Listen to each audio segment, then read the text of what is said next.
Derivatives trading involves substantial risk of loss and is not suitable for all investors. Past performance is not necessarily indicative of future results. So stressful when the world's on fire. Good God. I can't look at this, guys. Like, my strategy is you buy it and you hope that you gotta get spotted. Yeah, but we all think you're crazy. You don't fight this. No way. The markets are freaking out and you don't think that anything is wrong? Come back tomorrow and I'll lose it all. Should be fun. Good morning, everybody. Sorry, I'm having some system issues here. I might have to like just restart the broadcast because OBS Studio is like using 78% processor usage. That doesn't make much sense. Well, for those of you few that are here early though, let's go straight to the charts. I don't even start the music here.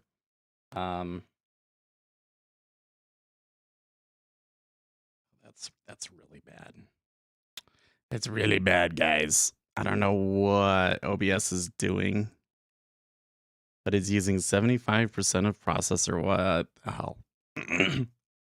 Okay, well, the treasuries, you know, I actually did end up not holding it, but I definitely should have because look, they're a pretty good push further here. I'm a little concerned this week. There could be some buying flows, like CPI's next week. So like we have this whole empty week of stuff. So yeah, that's kind of why I didn't feel super confident about holding it over the weekend, but woulda, coulda, shoulda, whatever. We can always go short again. And yeah, ES is a little bit down, so giving up some of their gains.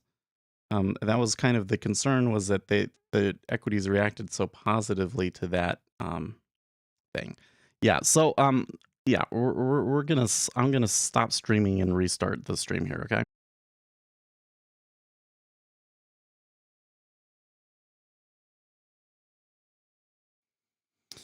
Okay, let's see, are we back? Yeah, I think we're back. We'll come back over to here. Start the music. There we go. These treasuries are pushing. I've still got this this short in the sim on. Then we come back over here to the charts. Let's just finish here real quick. Oil down from Friday. Gold and silver take a beating. Copper took a little bit of a beating too. And the dollar up above 103 now, extending their gains. And Bitcoin down a little bit. So I'm a little concerned about Bitcoin. I was looking at the metrics the other day and just realizing that it had just gone way too far, way too quickly. So, well, this is not backing off here in the treasury market. Not quite sure what I need to do here, if anything. I am a little late to the draw.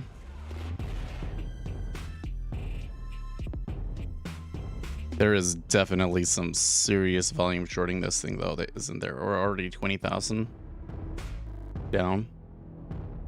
Ismail, how are you doing? Good morning.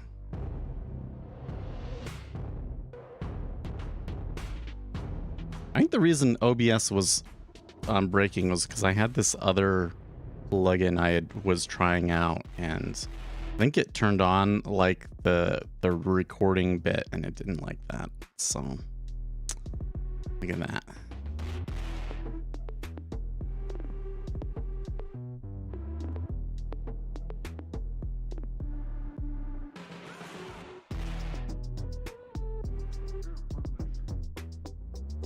Yeah, it was like OBS and the... Well, it was OBS was trying to record 2 streams, and I think the video card couldn't handle it or something. I was a D4 at T and missed that move at 10 in the CV. I'm really... Well, so I'm sitting here looking at this. When I had left the other day, we were at like 3.55, I think it was. I had like $60, so like I missed out on $40 on that by not doing what we had planned. But again, the reason why I didn't stick with it was because I looked at the schedule. First of all, yeah, that's what we're talking about, the weekend trade. So I kept it until the close, but I really was not happy with how it was behaving after the stream. So there was that part, was like it came back like quite a bit. Really didn't like that. And then I started looking at the schedule this week. So let me come over here and just pull this up real quick. Forex Factory. Jesus, it's not stopping. I think that we might get 3.62 here, but I'm not sure about just taking it for $5. I've run into this before though, where, you know, I needed to just go for it. So there's speakers here, there's auctions, but there's not a whole lot of super serious economic news. So like we got really front loaded with the beginning of the month and everything. So it's not until next week that we get CPI, and CPI is on Tuesday, right? So when I looked at it, I was like, oh, we have this whole week to deal with only passive flows. Oh, and by the way, the passive flows are long, right? So that, coupled with the equity markets not really playing along last Friday, and the treasury markets kind of giving me a little bit of grief on the trade that I had, I decided to close the position out at the close for $60. So that still put me up on the week. It erased that terrible, well, I think it erased that terrible loss. Let me check here real quick. I'm not sure if it did or not. I don't remember what I was at the beginning of the week, but if we can get the account back above 1400, we'd be great. We'd be in a good place. So that's why I chickened out, is really what it comes down to, right? I chickened out. I mean, I think I had good reason. I'm not 100% sure, because again, you got to remember, I'm not super experienced with swing trades, right? I've only done this a handful of times, and you know, the one that I did before was at the beginning of the year again in 2022. It was kind of a similar thing where it was like, oh, I should have held it over the weekend, and it didn't. So I chickened out again. But the last time I just kind of straight up chickened out. This time I felt like I had some good reasons for it. I started to look at the trade more, and I realized there were some other factors I hadn't considered, and that it was better to close it. So I don't know. Could have made, you know, 40% more, I guess, but again, if we really believe in the short, we can get back in here. Again, even with that flow, well, I'm glad that I didn't jump in there, because even with that flow that we've seen here this morning, I'm concerned about some long flows coming in and kind of messing things up, and we have like a whole week. Like, that was the thing, is like the next big catalyst that could make that trade turn into like a really big trade and get us to like 4% is the next CPI. And by the way, I don't think that the next CPI is going to be bad. I am concerned, but I don't think it's going to be bad. So does it really make sense to hold it all week? You know, I don't think it does. It does seem to me that to make sense to like wake up early though, because they've been starting these moves really early before we even start trading, huh?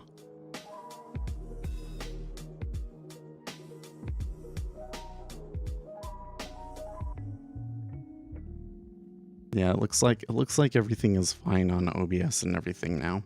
Wonder, I should go back. You know, I went on Friday. I went to try and go and cut that, and there was so much swearing in it, and the quality that I was able to re-download was so terrible that I just decided that it wasn't worth it. But now I'm looking at it again, and I'm like, I really would like to record things again.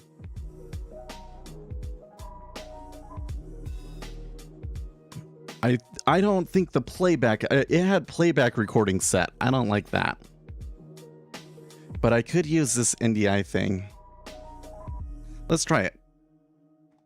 We can take them off we're having problems. I believe the reason why we had the crashes last week was because well, like, let me show you here. You find this interesting. This mail. So when I come here to the performance tab, task manager, and I look at GPU, so one stream video encode uses about 30 to 40%. So if I'm recording out 2 other recordings as well, that's probably maxing out my video encoder, and that's probably why it was crashing. Okay, they're battling at 21 here. It kind of looks to me like there's a sell meta order is not done, but that they are meeting into some support. They are meeting into some support. So what I'm going to do is I'm just going to come to this scene, my main scene here, and filters, source record. Oh, I actually or still have it on there.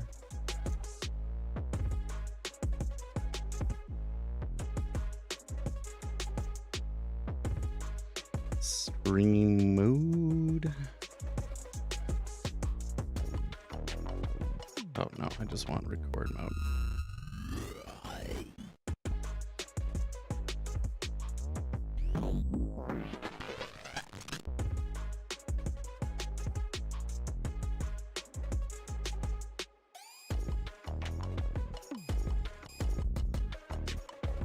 Okay, so if I hold on.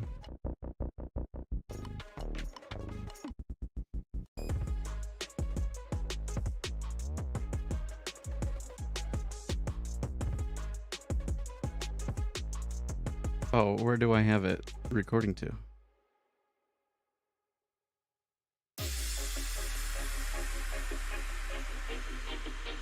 Let's change that to my other drive here. Yeah, select folder. I think MKV would be fine.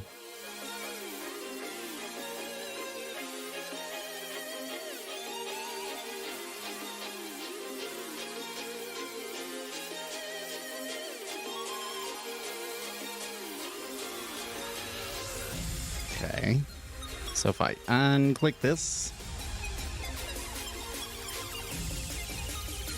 so it's recording now, or it should be.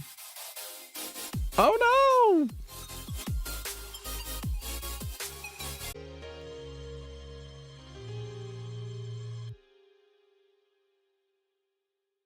Man, can you believe that? It immediately crashed. Man. It immediately crashed. We're back, right? Oh, shit.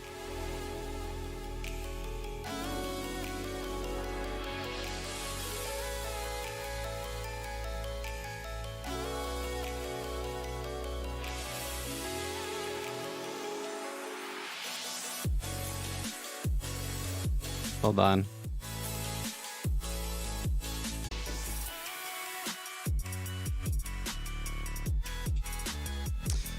Oh man. Okay, I think we're back. I'm sorry about that. It immediately crashed, man. Oh, that sucks. Probably not the best time to be messing with this. I should mess with it another day. Because it makes me nervous watching this and be like, oh no, if something happens, I can't do anything. Ah.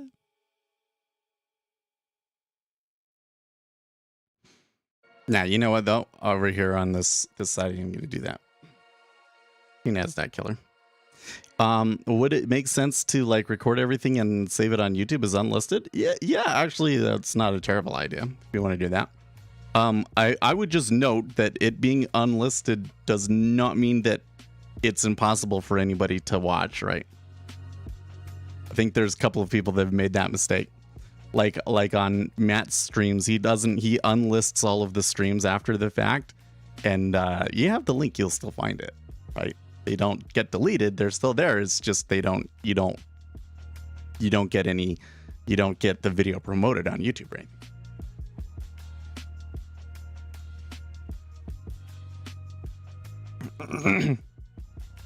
I think you can make them private though, right? I don't know.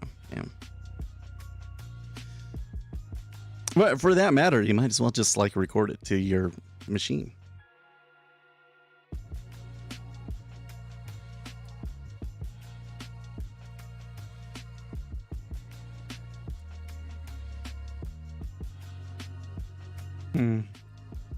Really wish I knew why it doesn't want to record multiple streams. Why it crashes this and say, I think that there's enough space on the encoder to do it, but there must be something about the way I need to set that plugin right. Need to get a really nice SAS with 10 gig Ethernet. I mean, I don't know. I find myself reviewing less and less as I go along. So I think that that's more useful when you're starting out and you want to replay what happened in the order flow, right? And to some extent too, a lot of that was like, it was useful because I was still figuring things out. And now that I have like empirically backed information about the order book and so forth, it's only when like something really weird happens that I want to be able to go back and watch it. So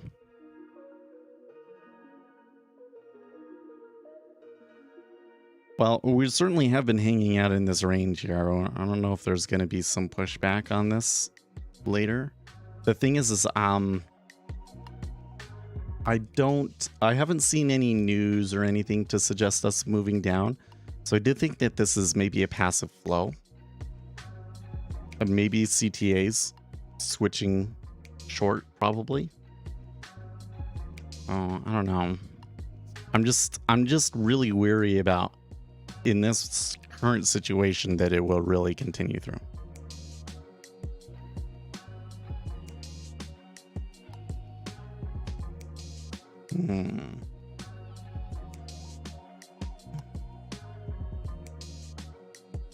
Let's read this zero hedge story. As panicked hedge funds covered tech shorts at a record pace, they were piling new shorts in this sector. On Friday, we first reported that according to Goldman's prime brokerage team, following the sharp post-FOMC ECB banking BOE market rally Thursday, led by high retail sentiment, high beta 12 million losers, and the most shorted stocks, the bank's prime book, a proxy for broader hedge fund exposure, saw a sharp increase in degrossing activity driven by short covers and long sales. What does that mean in notional terms? As Goldman's Vincent Lin explains, Thursday's de-risking or degrossing short covers and long sales combined was the largest since January 2021 and raked in the 99th percentile versus the past 10 years. U.S. and European equities made up 64% and 35% of the notional degrossing, respectively. That's right, hedge funds were so bared up going into the FOMC. The result was bloodbath as margin calls coiled with stop losses and everything was sold with the bathwater. What is even more remarkable is that part of this wholesale unwind of hedge fund exposure, Thursday's short covering was the largest since November of 2015, exceeding even January 2021 during the meme frenzy, and ranks in the 99.8 percentile versus the past 10 years. Can you believe that? I would never have guessed that from just watching it. US and European equities made up 61% and 31% of the notional short covering, respectively. Hold on, water here. Are they going to go for more?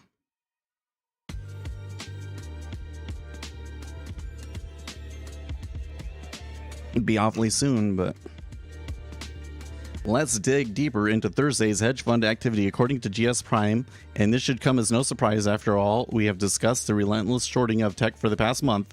Information technology was among the best performing and by far the most notionally net bought US sector on the Prime book this week, driven entirely by short covering, outpacing long sales 6-1. U.S. Infotech was net bought for a 4th straight week, and this week saw the largest notional short covering since January of 2021. Nearly all subsectors saw short covering on the week, led in notional terms by semis and semi-equipment, tech hardware, and IT services. Amusingly, there have been so many shorts in tech accumulated over the past year, the squeeze will likely go on much longer. To wit, they say, despite the recent net buying short covering activity, hedge fund net positioning in Infotech remains relatively low. Sector long short ratio now stands at 2.14 in the 22nd percentile versus the past year and 6th percentile versus the last 5 years. Heading to work. Hey, thanks for stopping by. Well, they're saying that there could be a continued squeeze in tech.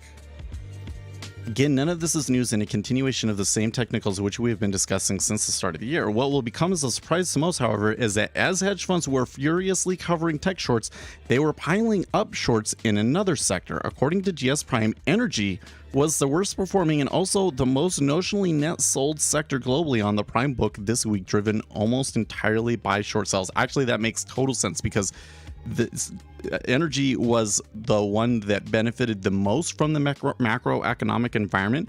And if they think that the macroeconomic environment is going to change, and in particular, if they think that the economy is going to get a little bit better, then the one that you would think would benefit the least from that would be energy, right?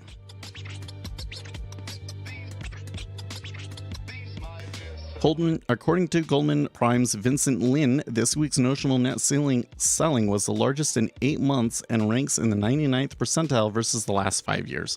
As the sector was net sold in all regions, most notably in the U.S. energy ETFs, oil and gas equipment services, integrated oil and gas, and E&P stocks were among the most net sold. So before I continue reading this, I'm going to make a prediction here. I think that Zero Hedge is going to say to buy oil. They're going to say, let them short it, or let them get all in and then buy oil, is what I bet they're going to say. Because you think that demand for oil is going to go down, and you think that supply for oil is going to go up? Probably not. The surge in shorting in just the past 2 days means that hedge fund net exposure in the U.S. energy now sits at the 57th percentile versus the last year and 65th percentile versus the past 5 years. Furthermore, on a relative basis, S&P Prime Book is modestly underweight by 0.5%, which is in the 58th percentile versus past year and 74th percentile versus the last 5 years. And the aggregate U.S. energy long-short ratio now stands at 1.9 in the 26th percentile versus the past year and 60th percentile versus the past 5 years. Translation, just as tech is now outperforming every other sector as a result of a seemingly endless short squeeze, the same hedge funds, which are rapidly degrossing as they have no idea what to do, are apparently convinced that the sector to short is energy, despite a near record buyback announced by Chevron and record cash flow from Exxon. Translation, they are about to be steamrolled again, only instead of tech, the next big squeeze will be in energy as all those recent shorts are violently unwound. I like this trade.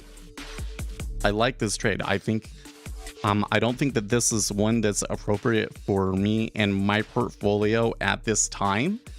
And I'm not giving any specific financial advice to anybody here, but I like this trade. I think that they make a good case for why energy might get a short squeeze here. Because I think that as long as we're not going into a recession, that oil prices will probably be buoyed here. You're still going to have problems with the supply. You know what's so funny was this morning, let me go find the exact quote here. Let's see, it was on New Squawk. New Squawk has a morning synopsis that you can read, a free version of it that is always worth reading. Commodities. Saudi's energy minister said he, quote, hopes that sanctions, embargoes, and a lack of investment don't lead to a shortage of energy supplies, according to Reuters. Right? So, like, the Saudis are out there kind of like, gee, I sure hope oil prices don't go up. Like,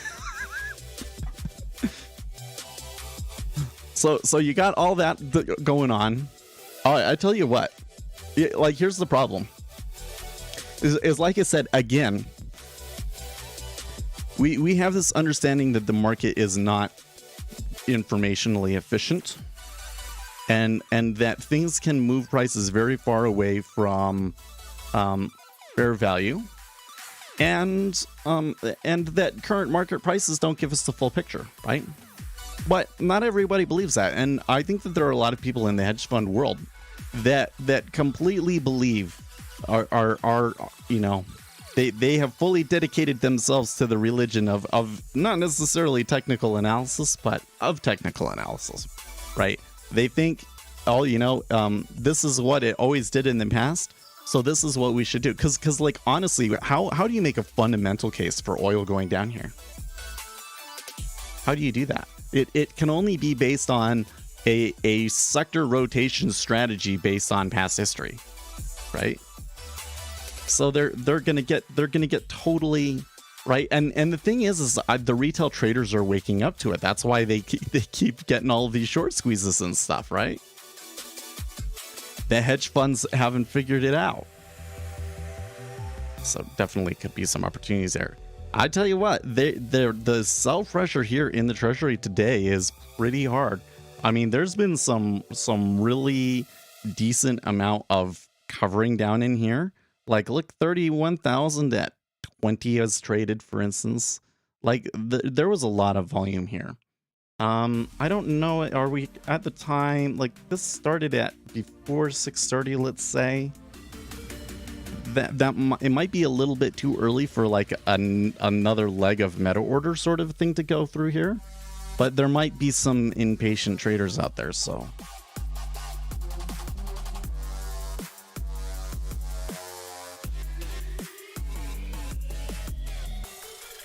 Nick Timmeros, what the jobs report means for the Fed. This isn't the slowdown you're looking for. January jobs report not at all consistent with slowing growth. He's right.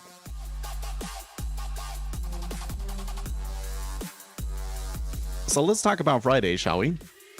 Because I don't want to go into all of the reasons why that report could be a little bit deceptive. Okay, like we didn't create that many jobs. Like when you look at the unseasonally adjusted number, it's not very good. Okay, and they make methodology changes in January and all this stuff. So you know, the number, you have to really understand that number. Okay, it's not like the number, I wouldn't call the number fake. It's just there's a lot you have to understand to really understand what that number actually means. Okay, so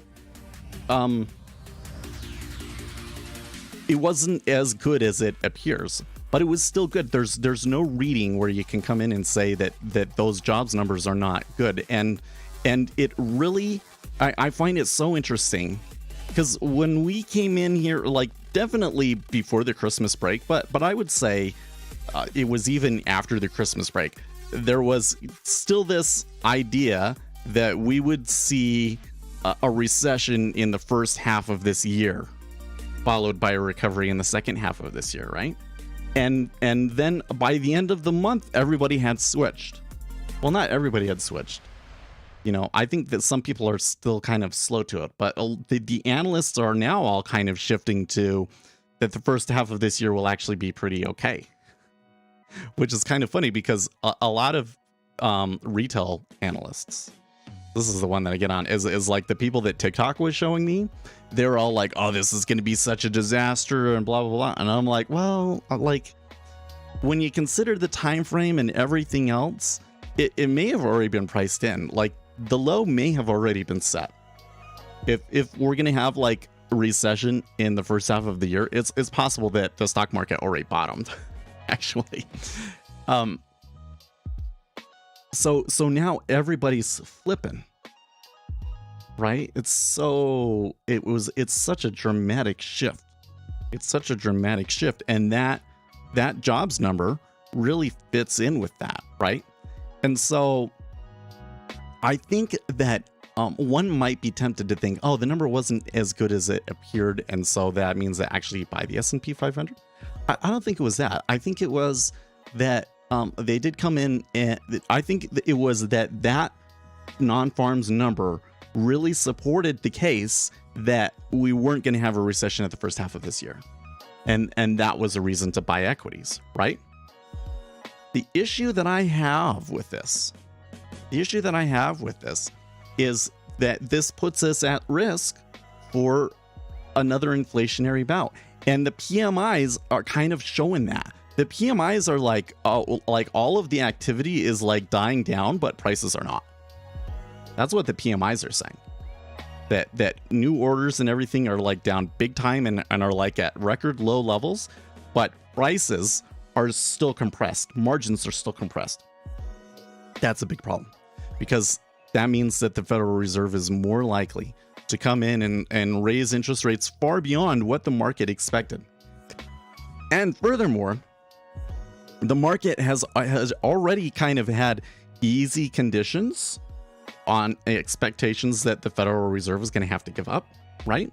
And you have these pension funds that are coming in and buying. There's like a lot of demand coming into the Treasury market this year, right? So if the Federal Reserve does have to shift again and say, oh, actually, we're going to have to raise rates again in May and in June and all through the, that's going to be a big trip in the treasuries and really brutal for the equity markets. So I'm not completely on board with the S&P 500's rally on Friday.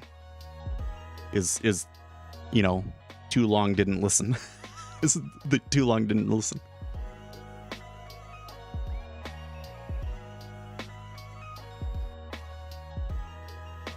I do wonder though about the tech sector. I do feel that there are some names in the tech sector that have been unnecessarily beaten down.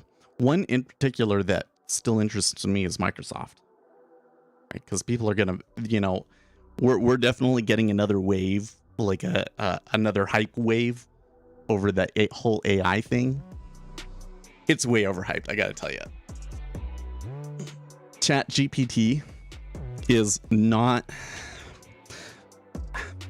Man, I'm starting to be a little bit ADHD. I'm just going into a completely different subject, right?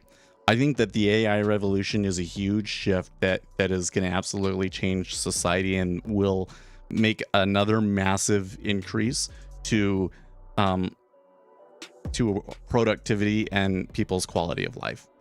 Like, I think it's going to be another massive increase to people's quality of life, just as big as the one that came into us from computers and the internet. But Chat GPT is not that significant of an innovation. Chat GPT is just the next evolution of technology that we've kind of had for a while.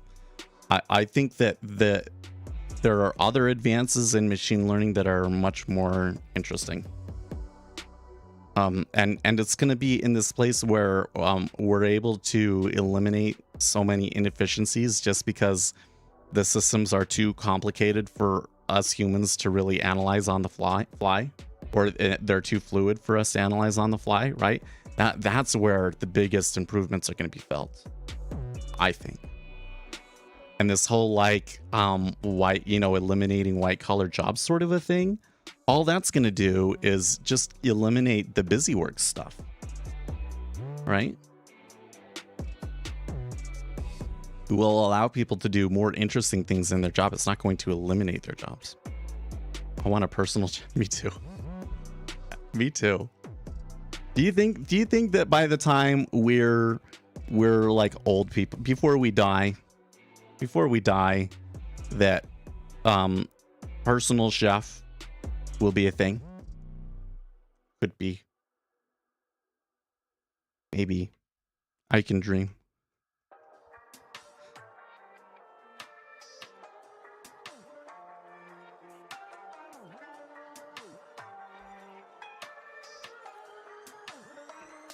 I saw an interesting TikTok video this morning that was like, they were responding to somebody saying all of the millennials are going to get a ton of wealth from their boomer parents though, right?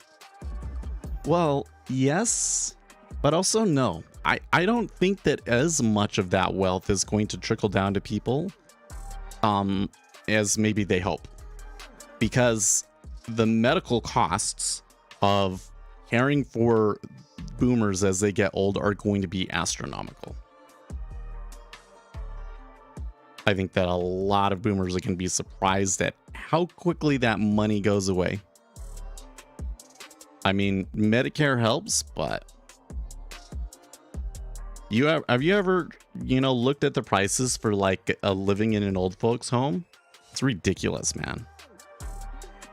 Like the cost. You think that housing in general is expensive? Go and look at housing for an old folks home. It's insane. Insane.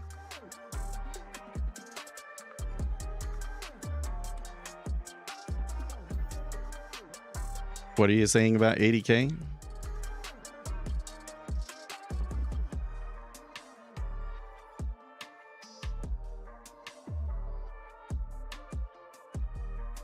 Oh, you know what? You just reminded me of something. I came in here. I wanted to check. I don't remember who this person was. There's somebody came in and said, oh, I'm worth 17.5K. Last time we talked, it was 13K. I think this was somebody that said, oh yeah, no, technical analysis totally works and I'm proof of it. And they didn't listen.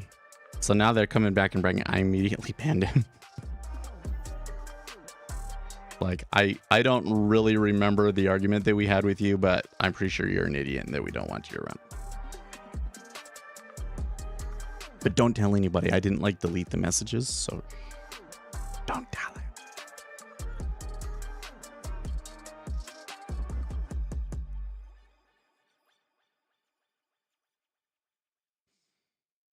him.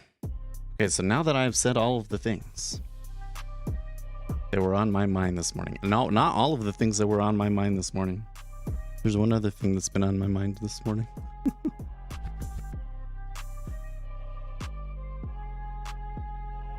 Welcome to the Death Spiral. That sounds like a political story on Zero Hedge there.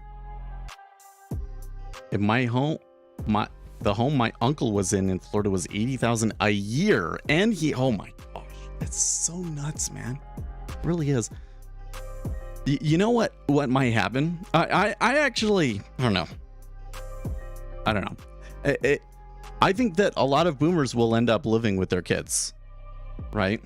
I think that a lot of boomers will end up living with their kids. So they'll decide that the cost of putting them in an old folks home and all of that stuff is too much, and that it's better. Like, here's what's going to happen is the wife will stay, the wife will stop working, the wife will stay home, and the boomer parents' monthly income will replace the wife's income. That's what will happen, I think. On one hand, I think it would be nice to have my parents live here all, they live down the street, but it would be more convenient if they were here like every day. But maybe it wouldn't be so good. I don't know. We lived with them for 2 months or so when we were waiting for our house to finish. And I don't remember anything. It was pretty non-eventful, so probably wouldn't be too bad. Sure that with some kids it wouldn't be so good. But there's like this other problem is that like apparently a lot of millennials are estranged from their parents. Like at least that's like one of the conversations that's happening a lot on TikTok. Dying is cheaper.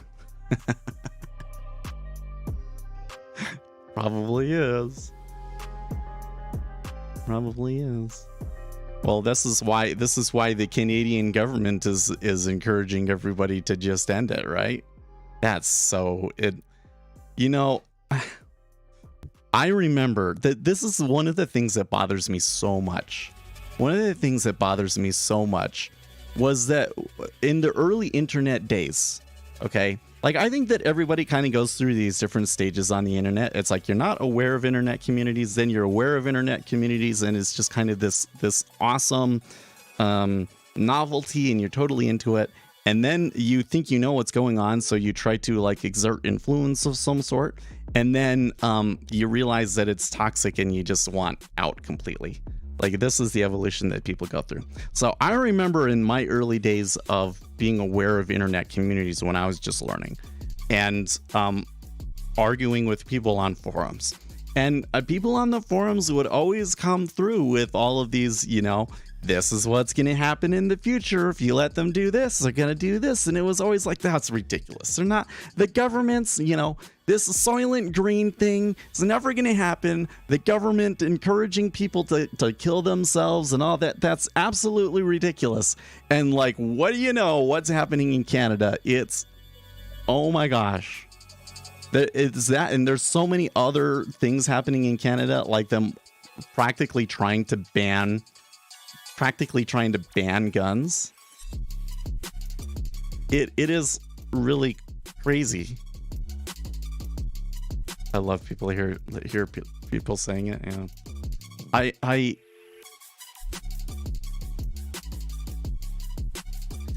and the thing is like, you don't really hear the American public talking about it too much. In fact, I don't think you hear the Canadian. I mean, there's conservatives that are like ringing the bell and everything, but like it kind of feels like they're being ignored, I thought maybe they were done here with like the pressure remains. The pressure remains. It's not breaching yet, but the pressure's still there. And we are a little bit closer. Now we're kind of in a time where if a second leg was going to come, they could come in here.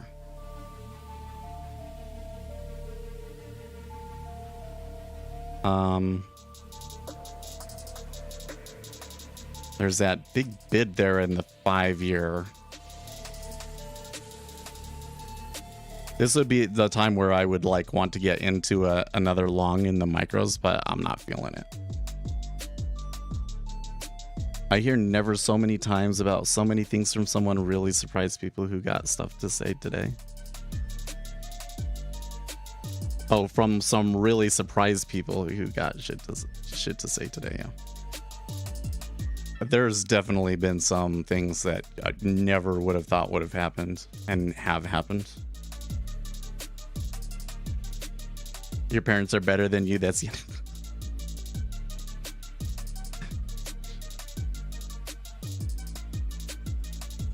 I think that millennials get a bad rep. Like there's this whole thing about like millennials are, how awful they are and all this sort of thing. I don't think that's the case. And it comes back to a theme that we come into on our channel over and over again. This is one of those things where I wish I was recording, or I wish I could record here. I gotta figure it out, anyways, because this would maybe be interesting for TikTok. But I digress. Like.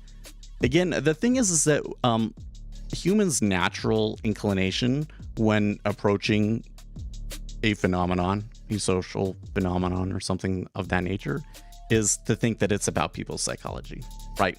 The reason that millennials are like this is because they're weak, or they were raised too soft, or all of these sorts of things.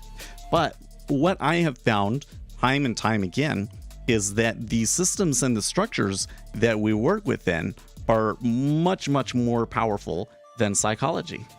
I believe that most of the behavior that you see from millennials really comes down to the fact that they entered into the job market in the middle of a recession, and their lifetime earnings have been depressed because of that, because of the great financial crisis.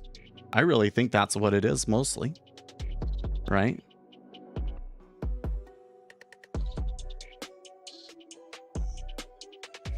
So, like, there's lots of things that people said would never happen, but then when you really look at the structure of it, it was inevitable that they would happen. But at the same time, there's lots of conspiracy theories that I hear out there all the time that I'm constantly dismissing that don't happen because, again, it's like the structure of the thing works against it. So yes, it seems now, in retrospect, inevitable that a government-based healthcare system will at some point have to try and contain costs, and one of the easiest way for the politicians to do it is to convince people to kill themselves. Yeah.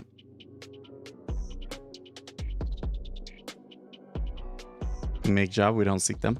Well, millennials do seem to have a greater desire for work-life balance than past generations. Well, certainly compared to Generation X. But again, I think that has to do with the environment. Like, the environment has been that the corporations want them to work really, really hard, but then the corporations don't want to give them anything for it. And so millennials have just been like, fine, I'm going to do that. Centralized authoritarian dictatorship will be necessary for aging millennials.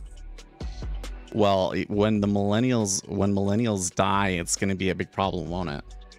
Because that's when, I mean, you're going to start seeing it in the next 10 years in Russia and China. And then, you know, the 10 years after that, then maybe you'll see it hit the United States, where, yeah, demographic decline is ugly. The one consolation is that artificial intelligence may be enough to just make up for that, right? Maybe when we make up the majority of legislators, is going to be a big problem.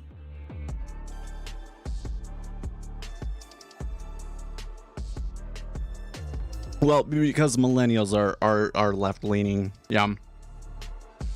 You know what though? I think, like, here's what tends to happen though, right? I mean, here's what politicians do. Is you get this politician in there and they'll have all of these high and mighty ideas about the way that things should be, and then they get put into office, and once they're actually like in the position where they have the information to make decisions and so forth, they realize that all of their ideas are dumb. This happens to almost every politician, I'm telling you, to some degree or another. The more ideologically based they are, the harder it hits them. And some just completely shift. Some continue to play the game.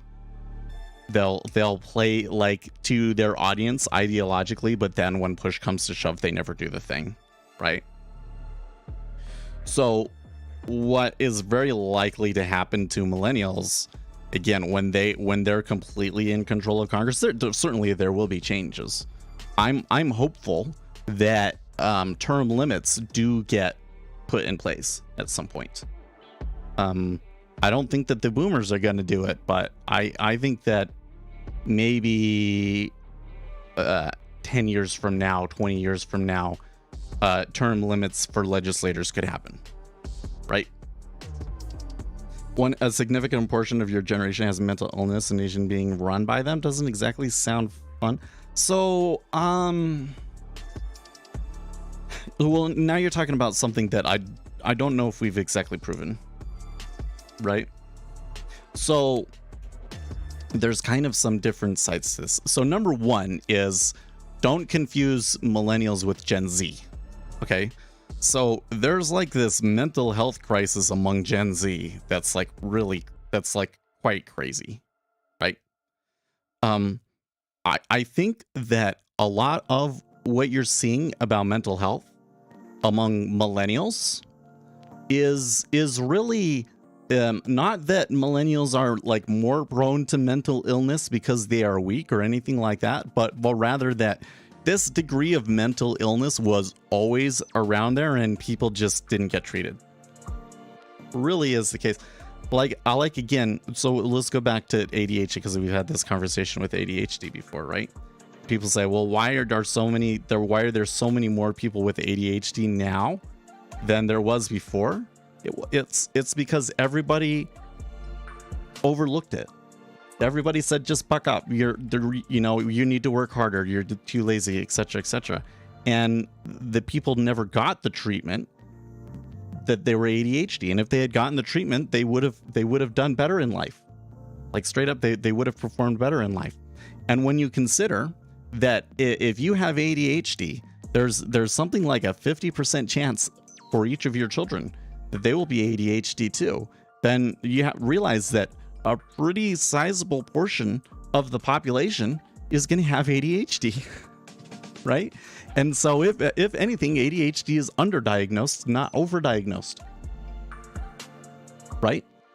And in the 70s, this, you know, well, in the 50s especially, this was not something that was on people's radar, right? And so, yeah, I think like people being depressed, bipolar, etc., etc., etc., is, you know, there was probably a lot of people that had it before, and they just, everybody said, buck up, right? On the other hand, there also appears to be some environmental factors, right? So in other words, what I'm trying to say is, it doesn't make sense as an explanation that millennials have a more mental illness because they are weak. Their parents raised them weak or something like that's nonsense. It's nonsense. There's a lot more about our personality profile and all of that is determined by genetics than people think. And I mean, of course, environmental factors are equally as important, but it's not going to like this systemic across the board sort of a thing. I don't think so. I think that rather instead what's going on is that lifestyle changes, in particular, spending most of your time inside sitting on a chair, is leading to chemical imbalances. I think that certain chemicals, like things to do with plastics perhaps, or if things in your diet, are also going to lead to problems, right? Yeah. By the way, there we saw like a breach of the lows and it immediately bounced back. So that looked to me like the large meta order didn't come. So the market maker faked it, absorbed against it, and pushed us higher. Interesting, huh? We're more prone to it because well, I don't know if we glamorize it per se. I do think, especially with autism, man. Okay, so can I tell you about autism, man? So it's starting to show me a lot of stuff about autism because TikTok will show you things based on your web searches. Okay, it's like they buy stuff from the ad networks, and if you search for something, it will start showing you TikToks about it. So I've been searching for stuff to try and help me with my child, who I believe is autistic, and as at the very least developmentally delayed. And the thing that I find interesting in the autistic community is that the autistic community, and of course, so here's the first thing, is that there's kind of like, there's autism, and then there's like, I don't know, you have Asperger's or something. So like, I think that a lot of the studies and so forth on autism are on people that they're not even verbal.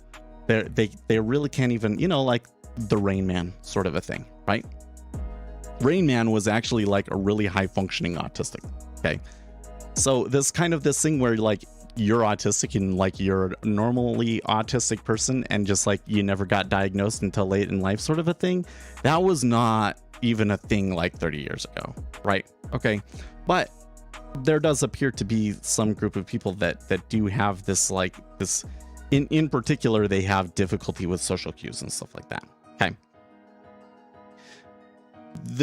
This community of people online don't think there's anything wrong with them. They don't portray it as a disability, in other words, right? Some people with ADHD also try to do this, but the issue with ADHD is that you get on medication and you're so much more effective and productive when you're on medication that it's pretty hard to deny that it's a disability. Okay. It's a disability that can be overcome, but it's pretty hard to deny that it's a disability. The autistic people, they don't think that it's a disability. They think, oh, it's just a different approach to the world, and we are unfairly targeted and discriminated against, is what they think. It's not true. Okay. So like they'll say, oh, well, why don't people just be direct? The thing that the autistic person doesn't understand is that they don't have to be direct, right? The thing is that the regular person has a skill that you don't. And to the regular person, this is just, they completely understand what's going on, right? It's a deficiency, right?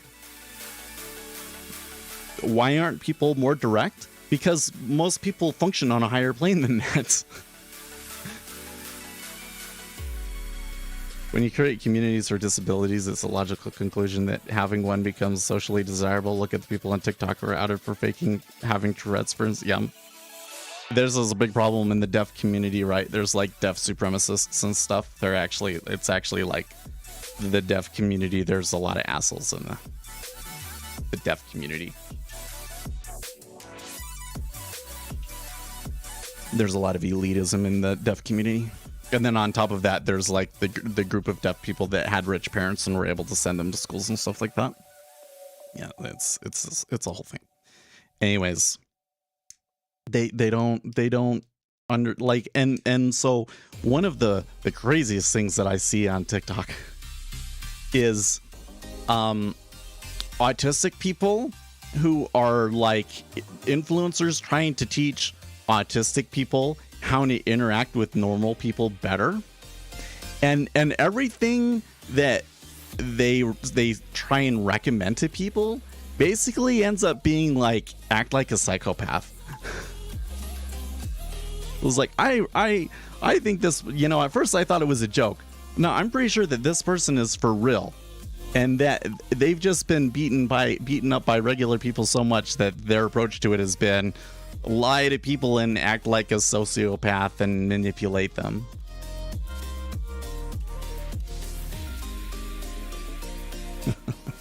She's in her 60s and she looks like she's in her 30s. Well, people are looking younger and younger. Millennials, most millennials probably won't look really old until they're into their 70s. 70s is kind of the point where it hits you no matter what. Unless we make some medical advances or something. Yeah, the bubble thing is definitely a thing. Anyways, I digress. What was the point of all that? The point of all of that was that most of the social phenomenons that we see are usually better explained by looking at the structures, right? Rather than, especially when it's like an across the board thing, rather than looking at individual failures.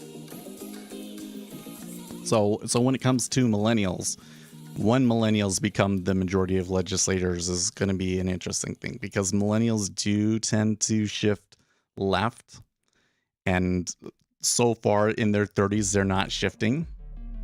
And I think that there's enough of them, in particular single women that remain single. There's enough of those that it could create a left-leaning government. Yeah, but I don't believe that said left-leaning government will actually do all of the things that millennials talk about, because they're dumb ideas. And when push comes to shove, I think that they will back off on the dumbest, most, So like one in particular that I don't think will happen in the United States is socialized healthcare. Another leg after the open. I'm still seeing like a lot of absorption in this area, so I think that any sellers that are out there are happy to take it in this area around 113.20, and that we might not get much more action today. I think that we missed the big move. And again, I'm concerned that we could see some buy flows come and bring us back up throughout the week. So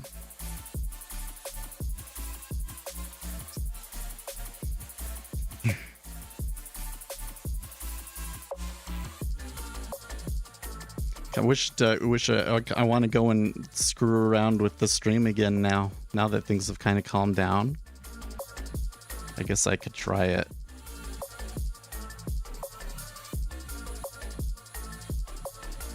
Or I could at least investigate it.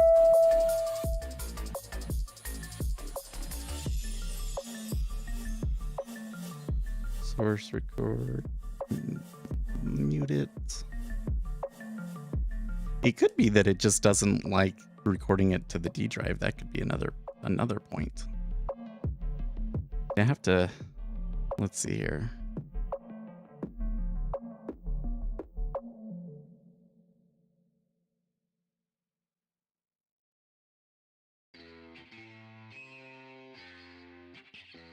The thing about it is it gives me different choices for the output, and I don't know what that's about.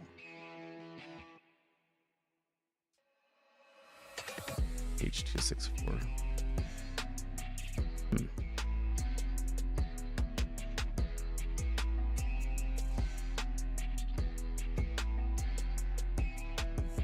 Yeah, what was I saying? Oh yeah, I don't think that they'll do socialized healthcare because it's not looking so hot in the UK right now, nor is it in Canada. And so I don't think that you'll be able to get a fully socialized healthcare. I do think that at some point it's going to be necessary to make a change, though. I mean, we're well past time that we need to make a change, and Obamacare just made things worse, not better. So there's going to be a reckoning there, probably.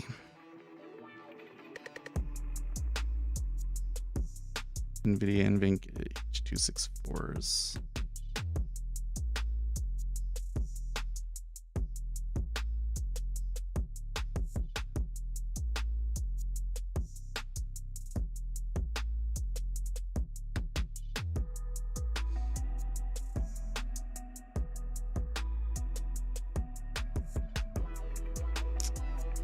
Okay,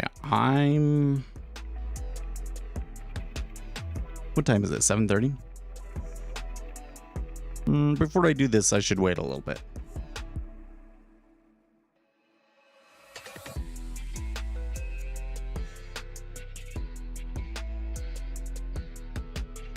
I'll set it up.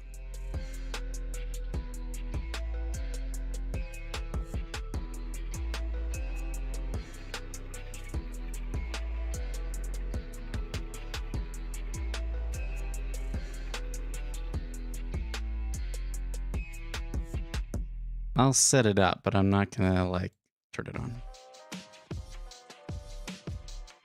Should I sell Tesla at 200 or stop being in it? Oh, I don't know, man.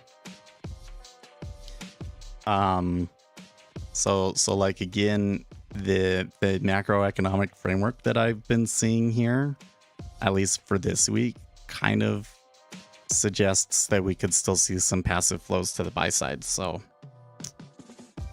I don't know if a sell or a short on Tesla is appropriate here or not.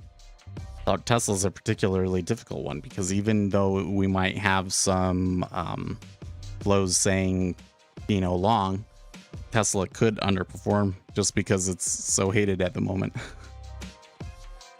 Plus, I don't know your specific situation, right, Ayla? You would have to tell me a lot in order for me to give you a like specific advice on what you should do with Tesla. I would have to know, I'd have to know what all your investments are and your income and all of these other things to be able to tell you if the risk is even appropriate. I think it is most appropriate to hold as long as possible.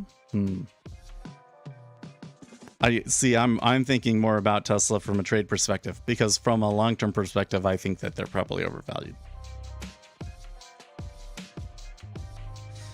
So we're coming back to the open now. How much volume is on this run here onto the upside? Not that much. But trying to short yield here was definitely not on my mind.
Well, the open in ES is not that strong, I'm gonna say. The amount of volume coming through isn't too much. It is curious that this flow that we're seeing of treasuries to the long side is coming at the same time as the open. That does kind of make me think that maybe people are allocating some money here at the start. I kind of wonder what was the driver for the flows short in the treasuries at the beginning of the day. And given that it was only like one leg and now it's come up, that kind of makes me think that it was more of a speculative trade or a hedge fund or something like that getting in, and that it's not working. So I don't think that somebody's like completely unwinding it, but somebody else is perhaps coming in and buying this up. But the timing of it, I think we should be wary. I'm not going to be coming in here and trying to short it here, because that was a pretty strong flow to the long side.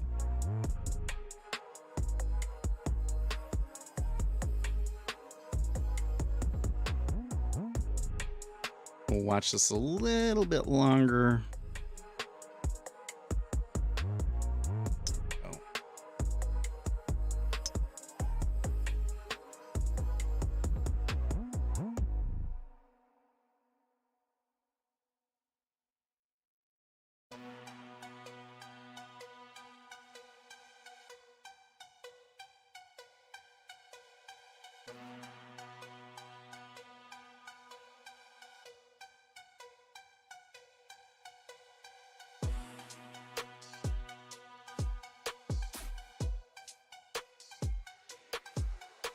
Maybe I don't even need to do the NDI thing. Maybe I can just start record mode and hold on.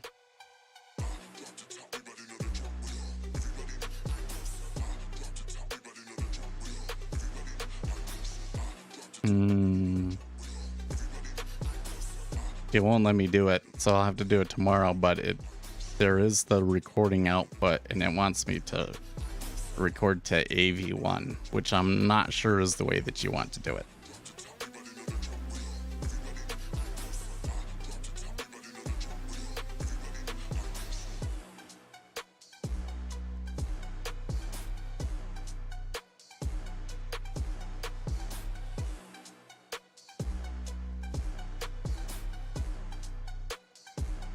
Let's see here, what's this guy saying? Okay, so somebody's pointing out that there was a lot of changes in options here this morning. Not quite sure what all of that means, but he says a lot of chips moving today on hawkish Fed repricing.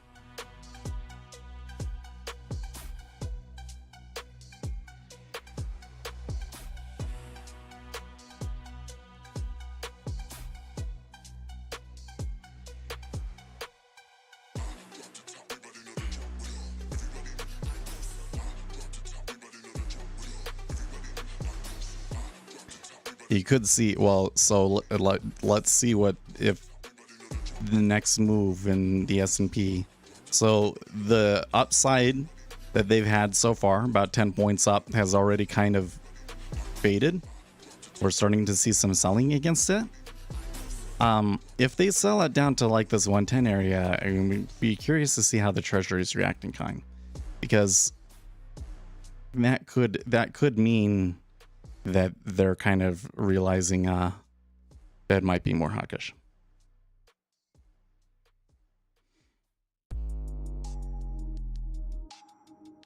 What is the indicator you have on the S&P 500 chart? Nothing.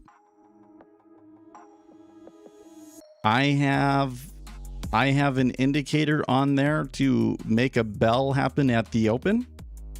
I have the previous day's open, high, low, close on there.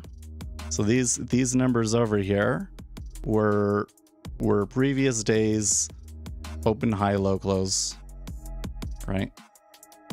Here was I believe this was the open, this was the high, this was the daily close.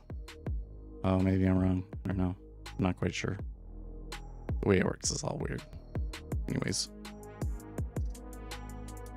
It's open. I don't remember which line is which, but. And then I have an indicator in the background to do the watermark. But that's pretty much it. You know what I wish I could do in NinjaTrader that you can't do is you can't change it so that it's not, that chart's not showing me in quarters. I wish that it was just 4124 and that this axis was smaller, but it doesn't let you change that.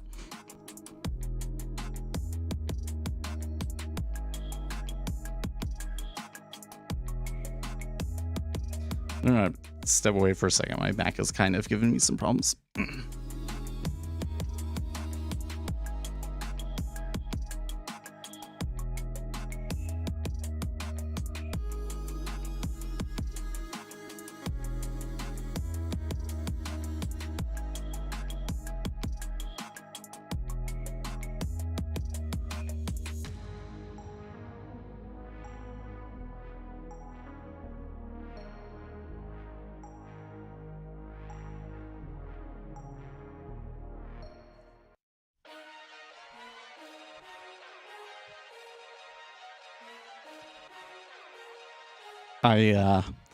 I was getting out of the car and I wasn't like paying attention because I was holding my son, and like I hit my head into the car. I was like this as I was coming out.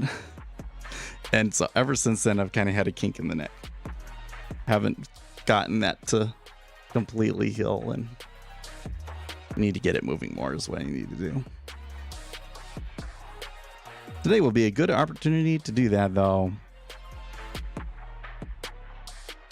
You know what? I on one part of me does regret getting out of not holding that trade over the weekend, but I really wonder, like, what would I be doing at the moment? How would I be managing that? Because I don't know if I would be getting out, and like how, you know, how far is this gonna come? How far is this gonna come back? You know, 3.56, which is where we were at, is not like crazy, right? It could just, you know, I might have done that and gotten the little bit of extra, well, not little bit, it was quite a bit of good extra gain this morning, and then just watched it all retrace. Because at that point, if I had held it over the weekend, why wouldn't I try and hold it all week, right? So what I'm saying is now might have been the opportunity to exit that trade. Well, after that big move up, the pullback on that big move up is pretty steep. Let's clear things out so we can kind of see where we're going from here. Okay, should we try the record bit now? IMKV, and then I'm saying NVIDIA NVENC H264. Okay, here it goes. If I crash, don't stick with me, all right? Turning it on there. Let's come over here and oh.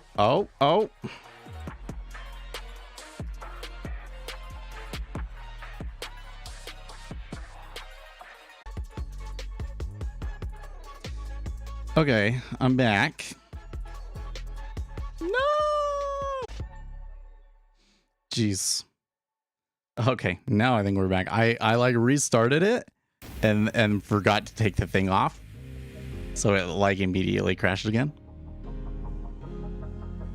At least it like crashes immediately. The thing that was weird when we did it the first time is that it didn't do it immediately. I wonder if it has something to do with where we're recording to.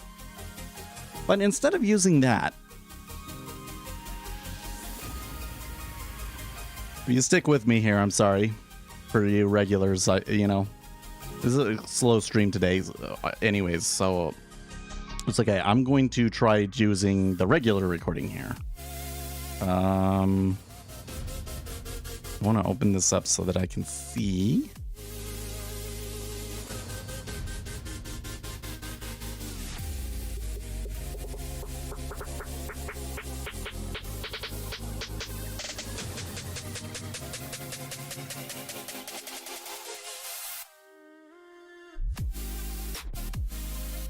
See, this other location that I want to record to is a little bit slower, so that could cause it to. So if I start recording, that would, and it crashes again here, that would maybe eliminate a couple of possibilities, right? So here we go. Okay.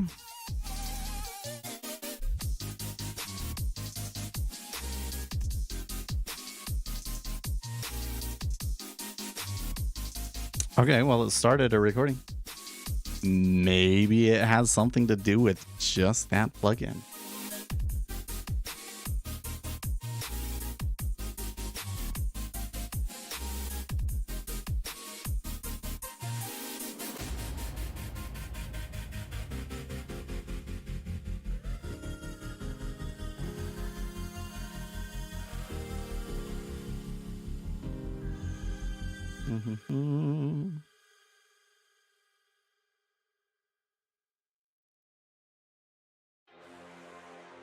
Okay.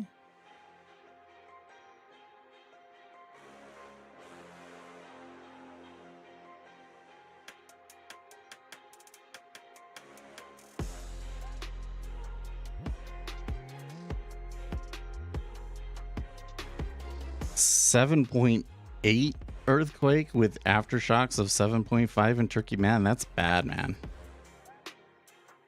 I mean, the whole thing in Turkey is bad, but it's just getting worse then, huh? The Turkey thing is going to be interesting because they're going to need help, right? And there's been a bit of friction there among Western powers.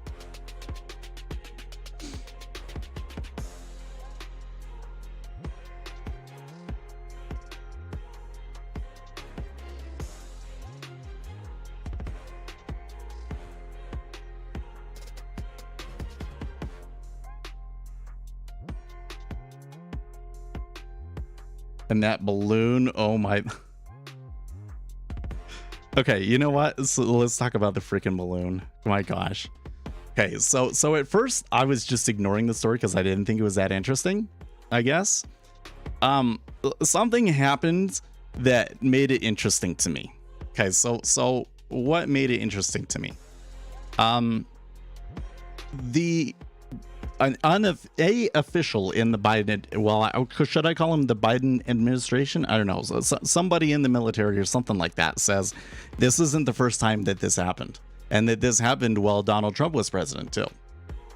That's what the thing that happened that I thought was interesting was they tried to, you know, like it made the Biden administration or the military look bad enough that somebody felt compelled to come in and say, oh, it happened under Trump too, right? And then all of the Trump officials came out and said that's not true.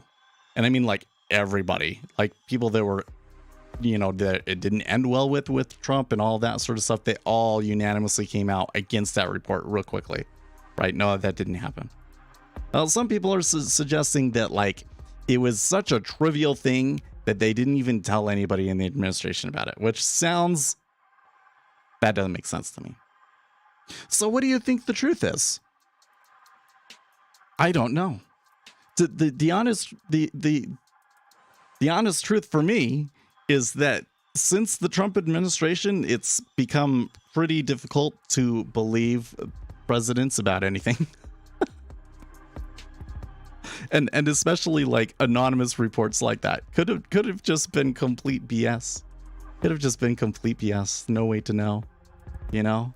Oh, yeah, that whole thing is interesting. That whole thing is interesting. So that's what made the balloon thing interesting to me. So they're saying, oh, this is something that China's been doing for a long time. So, okay. Now, I personally, I wonder if they're trying to use LiDAR on them. It'd be something that you couldn't do from satellite, you know, and run LiDAR, try and get better imaging, have it fly over Montana to try and map, you know, where nuclear sites are or something. You think it's one big distraction from the dreaded laptop? Why? Look, nobody was paying attention to the laptop anyways. This is the frustrating thing about it, right? Is you had this laptop come out, the media played cover for the administration, and then long after the fact, then they admit, oh, the laptop is real, but like, are they doing anything about it? Are they like, it's just like totally brazen at this point that these people are untouchable, right? Am I wrong? Because it wasn't like the media still treats it with kid gloves. It's not, you know, the media lying to the American public about an issue that probably would have flipped the election, I think is a pretty big deal. And you hardly hear a peep about it outside of conservative media. So why would they need to make up some other story to distract from it? People were already didn't care. Hunter said, yeah, it's mine, and then even though he said, yeah, it's mine, nobody cared. I really don't think that there was need to be a distraction. And furthermore, like, why would I mean, let's think this through a little bit, okay? You're the Chinese. You're sitting over there in China. Oh no, there's another story about Hunter Biden. Quick, launch the balloons. Okay, I really don't think it works that way, guys. I can't buy that one. I'm sorry. That's what made it interesting. Yeah, that's what made it interesting to me. I mean, the other thing that was interesting, I guess, was that they refused to shoot it down. But some people have been suggesting that the U.S. military were jamming it and, capturing all of the input from it. And so they were actually getting more information from it, and that's why they didn't want to shoot it down. But that's a theory, I think. India had that balloon brush with them in January 2022. India shared good info with the U.S. and they were basically told to get good. Another reason why the India isn't happy with the U.S. Next week, China will send in the clowns. I mean, the thing is kind of weird. Like, okay, so the United States clearly has the ability to shoot the balloons down. Okay, so why would China bother sending something like that in the first place? Well, China claims that it's a civilian thing.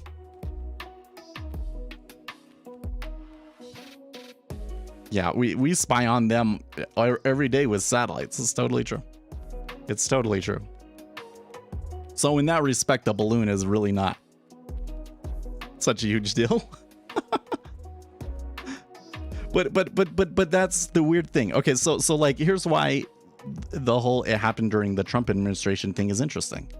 Is, okay, so if it happened during the Trump administration, why was it not a story back then? And if you're actually going as far as to claim that it was such an unimportant thing that they didn't even tell the president about it, then why did they make a big deal about it this time? Right? So it's interesting because whichever theory you decide on, there's curious implications from it, right? So if it didn't happen before and they're lying, then why are they lying about that and trying to throw the Trump administration out of the brush for that? If they're not lying and it did happen before, then why didn't they do anything the previous time? Why are they not prepared? Why did they just let it, it's just, it just leaves too many other questions, right? This is why it's interesting. And like, the thing is like, we probably will never know. Like, what really happened is probably going to be classified, and maybe like 30, 40 years from now, we actually find out, the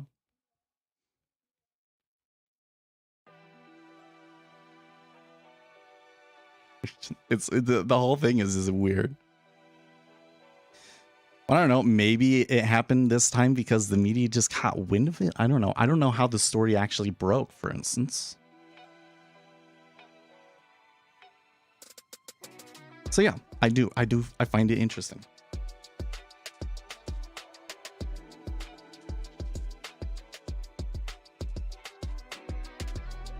because either way it suggests something really weird is going on right now in the Biden, and there's possibly implications about the things that it might say about the Biden administration that might not be very positive.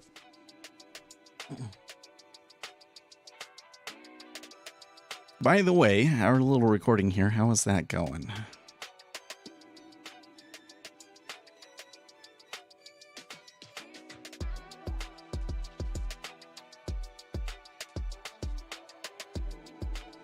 So I'm interested to see if I do a recording like this, that like, if I just start recording this way instead of using my phone, because there's problems with recording TikToks for the phone.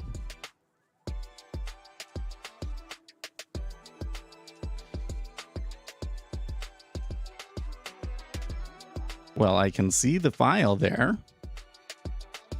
If I stop recording,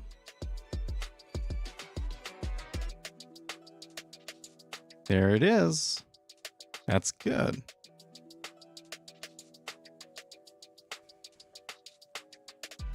Isn't the USAF saying they were tracking it since it was near the Aleutian Islands?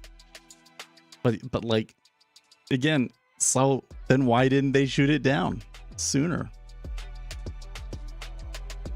What are your average in terms of monthly profit from trading? Do you consider yourself a role model trader or someone you look up to?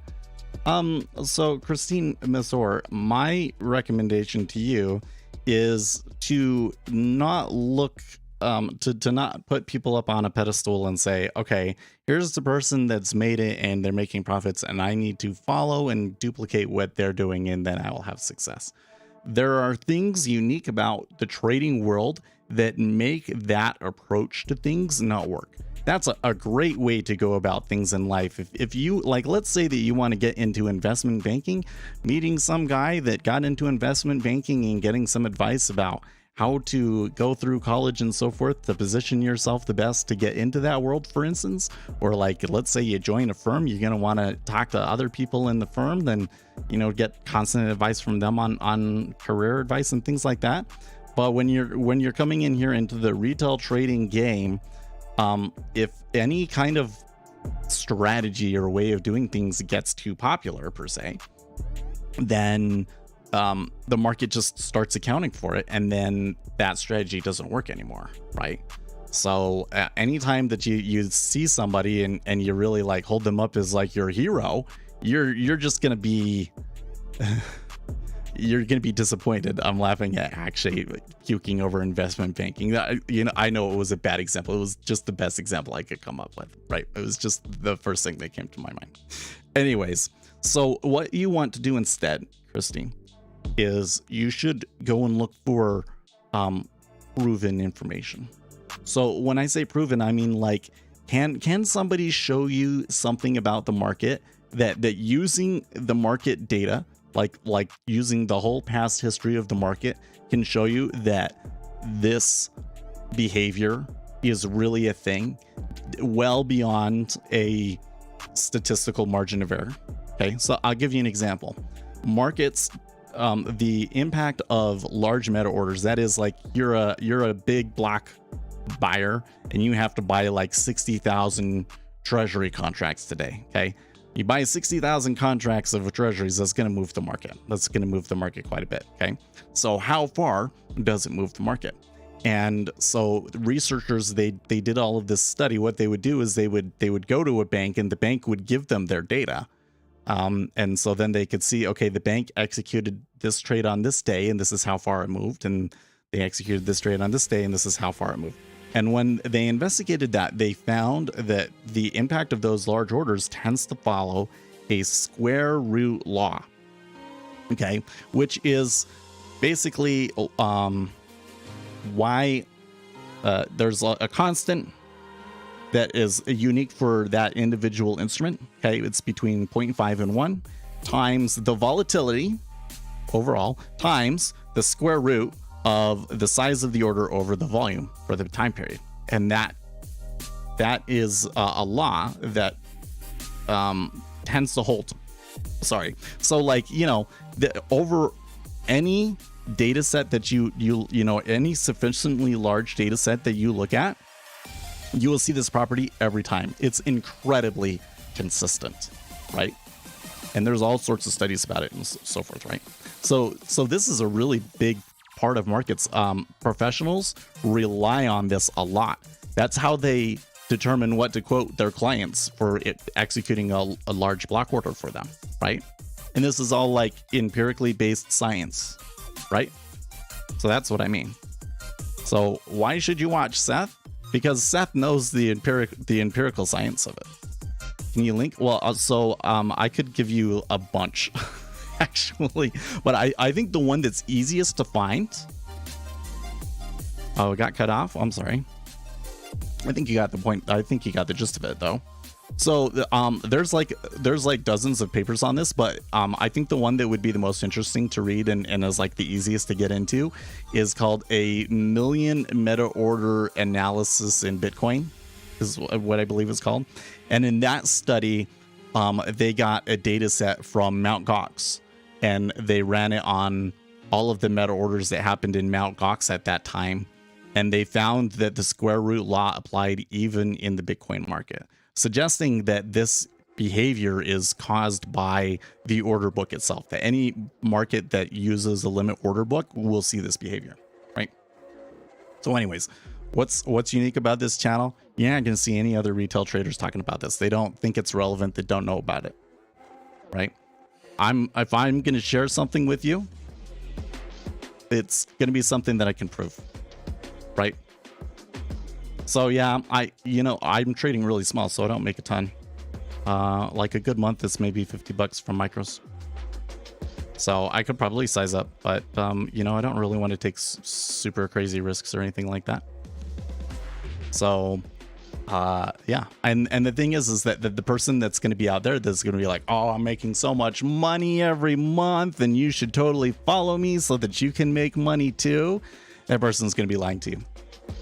Or they're going to get too popular and it's going to stop working, right? So you don't want to look for that person. Does that make sense? So I would recommend changing your approach. Try and study empirical data. So best place to go for this is arxiv.org, archive.org. There's so many studies about this. Or you can read this book. Sorry, I have to dig it out under the stack because I got a bunch of new books to read. Trades, Quotes, and Prices, Financial Markets Under the Microscope. And this is like a good summary of the last 30 years of market microstructure research. They talk about the square root law and all of that stuff. So if you really want to get into that stuff, this book is like a really good entry point.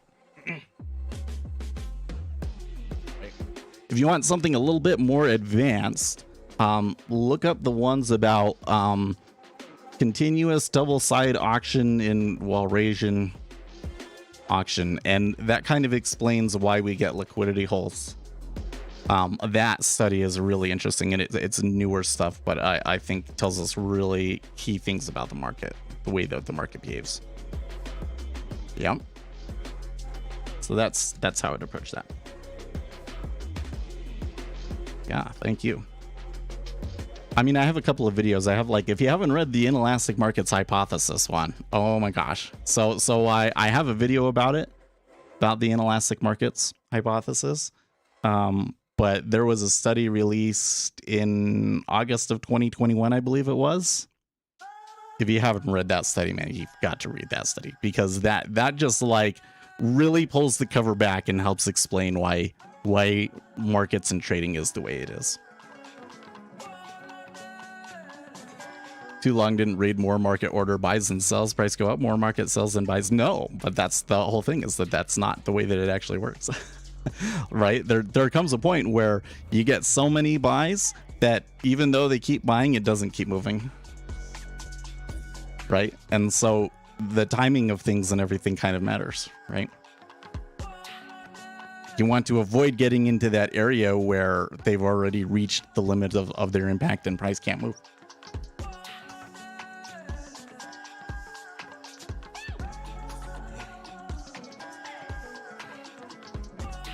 Well, if you're going to do it with 60K contracts on ZT, right, what you do is You come in and you execute it until that thing starts to form, and then you pull back on how many orders you're putting in. You don't put in as many orders, but you're still putting orders in at a consistent pace, right? Within that area, and it will stay within that area, and you will be able to execute a lot within that area. And then if you have so much that you know, you need to you know, you're still not filling it all, then you do it again. And that's why you get these like moves down, there's a little bit of pullback and moves down again, right?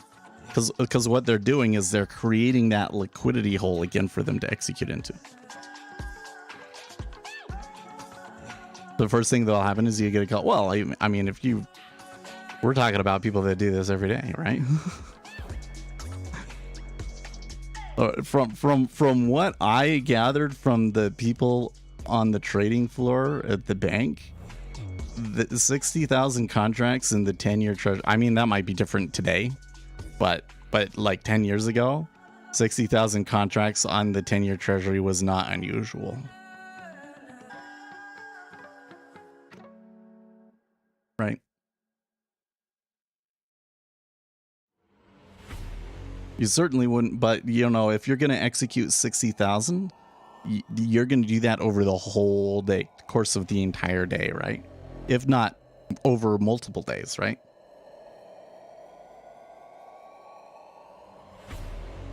But there are the things you're talking about, summons and so forth. There are position limits. So that's what you're talking about. Are those like certain position limits? Because I'm saying if you're JP Morgan, you know, that's like a normal thing, right? I don't know if they do anything special every time that Goldman does that, right? If I did it, all of a sudden I was trading 60,000 contracts, that'd be a different thing, right? Okay, so you're saying that if it was at 75,000 contracts, that any time that anybody accumulates in a position of 75,000 contracts, that the CME has procedures that you have to talk to them or something?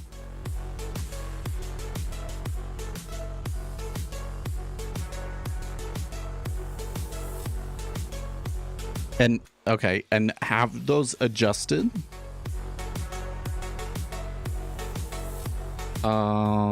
Yeah, we didn't really talk about it. I all I know is that like 50,000 was the example that they used when I was talking to them.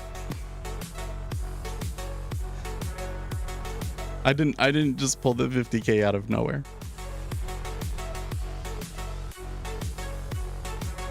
Oh, right, this is your structural change. Well, it certainly is probably something that has changed in the last 10 years, right? Because there's just not as much liquidity in the 10-year. So maybe the amount is a lot smaller now. But that's kind of like the problem that I continue to see, is that the liquidity is just not enough.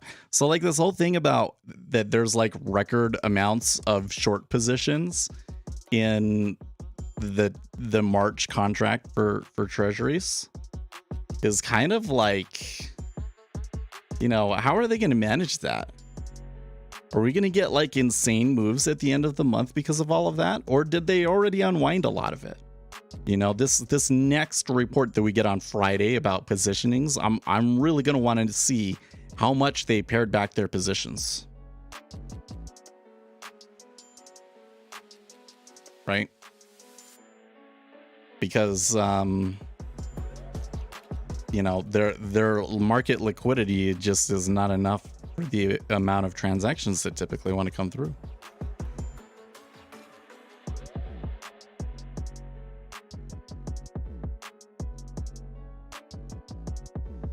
Well, that's the problem I have with your 5-year idea thing. At least the markets I trade, the adjustments have such a frequent pace, nothing lasts till 5 years. Well, you know, I'd be as happy enough to take advantage of it as long as we got. So, by the way, glad you brought that up.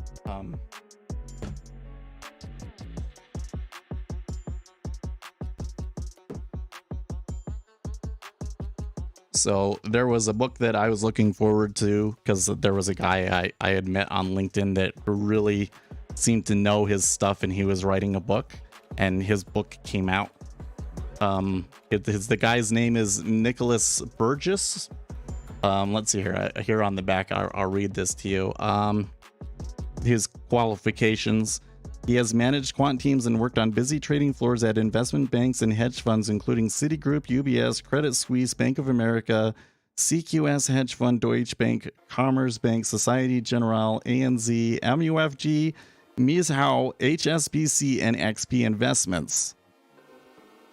So, like, he's worked at a bunch of different places.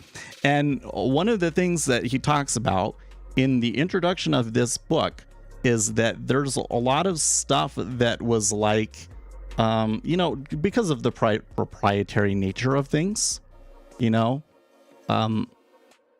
stuff gets left out of studies. So what he was attempting to do was to fill in the gaps in the existing research without actually giving away the proprietary information that the banks have, right? And he used that to compile this book. It's called Low Latency Interest Rate Markets. See that? Low Latency Interest Rate Markets, Theory, Pricing, and Practice. And I think that this book is going to have some stuff that will help us. This is not the next book that I'm going to read. I'm going to read the machine learning book next. But when we do get into this one, which might be at the end of the year, I think that it will have some information that might help us do that. Because like when I was reading through on this, he was talking about like constructing a yield curve and pricing, what the yield should be based on that and that sort of a thing. So I'm thinking what we can do is we can take the treasuries that we have here and we can construct a yield curve, right? And then we can say, based on that yield curve, what are the forwards and the discount factors that they're using and so forth to try and make an estimate of what the micro 5-year should be. And we'll see. And then his whole thing is it's low latency. So he's not just showing you how to do that, but he's showing you how to do it quickly. Right? So maybe we would be able to build a robot off of that. Worth a try at least. So I'm excited about that.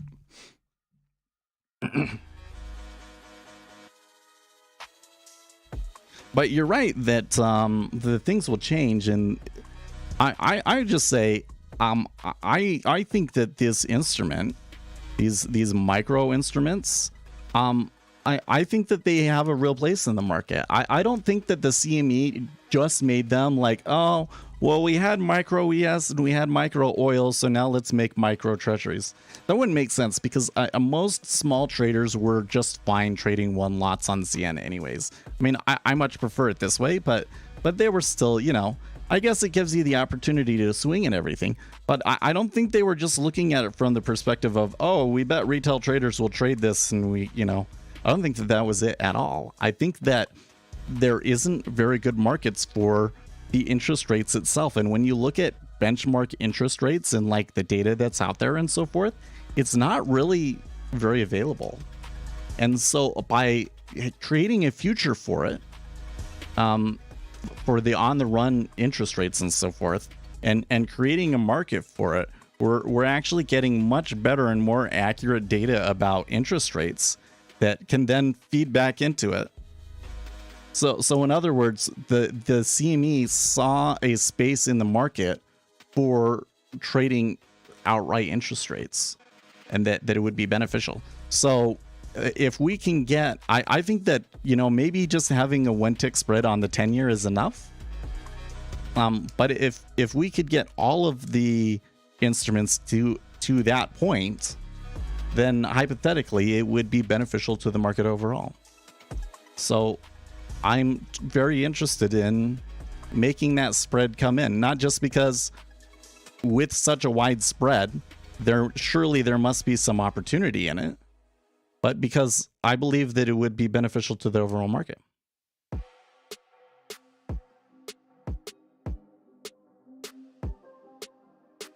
Lots of markets have tried a yield futures market, and they all had to revert to a basket style delivery based futures. Yeah.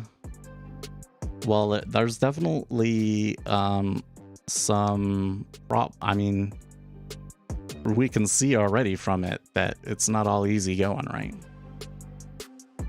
But that doesn't mean that they can't pull it off. I don't think, you know, it may be the case that they get rid of the other ones at some point. Although actually, you know, I don't think that they're going to do that. I think that there's enough activity in the micro 10-year to be able to justify keeping it open. And if you're going to keep the 10-year open, you might as well have the other 3. But I think they're here to stay. How popular they get, who knows? But I think they're here to stay. Maybe because they want, well, I don't know about that. Wait. The micro 10-year had 10K contracts at the beginning? No way. That's not true. There's no way that's true. There was like, because I remember that first day. Do you remember that first day? And like, none of the retail brokers would even let you trade it. And I came in and I was like one of the first orders that went through because I was the first person to go immediately call the broker and be like, I want to trade this. What the hell do you mean? It's like too new and blah, blah, blah. It's freaking $1. You know, it's $10 a basis point. What the F is wrong with you? Yeah, let's go look at the data here. I find there's no way. Probably there was a peak shortly after the beginning, but it definitely wasn't like the first day. And let's see here. 10Y. Yeah, we'll do it on the 10-year. We'll do it on day. Should be enough to go all the way back.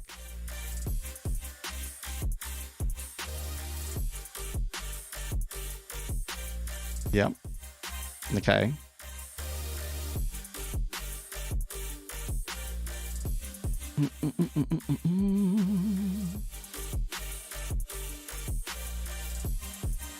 It wouldn't surprise me if after the rates started going higher that the amount of volume decreased, though.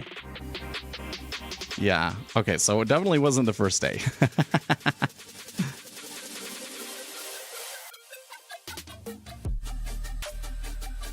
Oops. Come on, let me zoom in, Ninja Trader. Sometimes, let me tell you. It wasn't even 10K, right? So let's see here. Those first days. What was it? October 19th or something? October 20th? Or sorry, August 20th? They traded, actually almost 10,000 contracts. You're right. I'm surprised that it was even 10,000 contracts. But you can see the highest day was over here in September 16th, right? So that doesn't surprise me. Now, once you got into this period where like you're getting into, well, yeah, even October 21st, I don't know, some of this decrease in volume overall could just be related to the change in the macroeconomic conditions and the increase in volatility and all that, right? So you notice that like there was tons of volume after this big spike up here, and then ever after that it kind of died down. It was like after they switched over into October, the volume was never the same.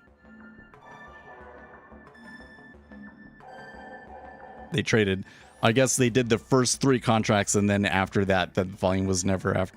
Probably one market maker did pull out of the market then, huh?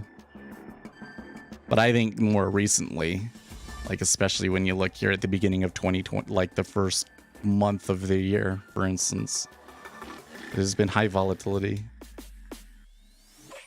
And it's been the same thing in the 10-year, right? There hasn't been as much volume in the 10-year. Really, there hasn't been as much volume in the 10 years since 2020, really. Although I guess we'd have to really go and look at the exact volume numbers and examine that in more detail. But yeah, I think that the amount that the 10-year, like, yeah, Zian, sure, TN is wrapping up, that's true.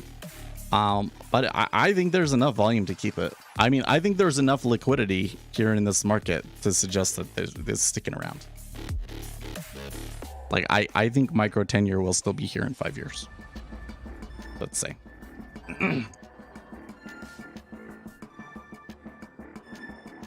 I don't know if it'll be popular. I don't know if it'll be more popular than it is now, but I think it'll still be there.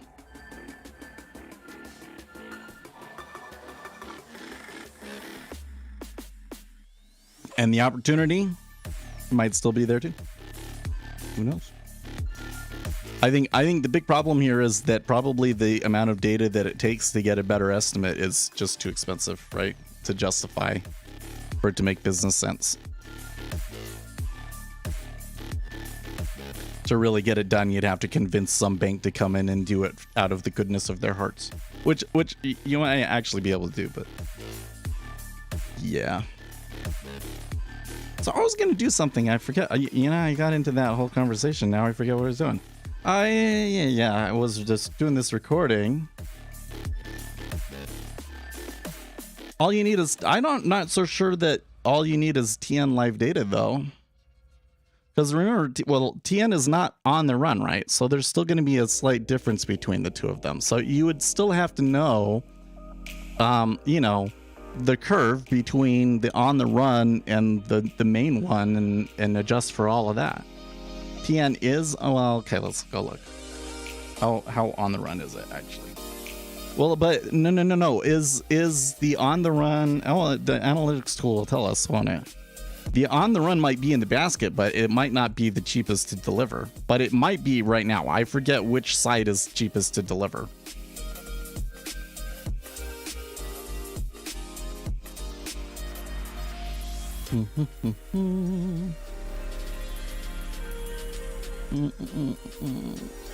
Ultra 10-year.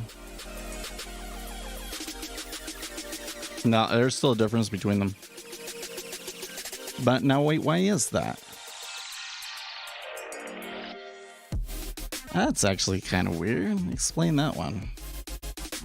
It does appear that the on the run is the cheapest to deliver because, oh no, wait, the future maturity, the maturities are the same. The maturities are the same right now. But why is the futures yield and the on the run yield different? What's with that?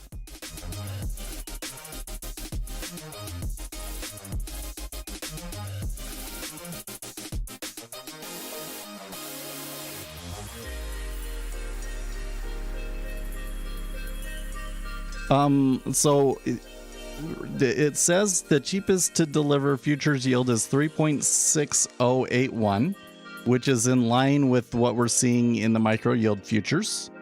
And the on the run, it says is 3.527. Perhaps this data is delayed compared to this one. Maybe.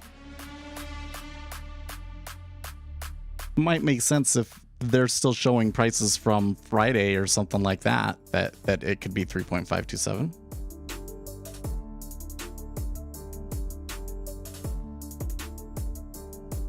The cheapest to deliver uses a futures price. The OTR uses a cash price.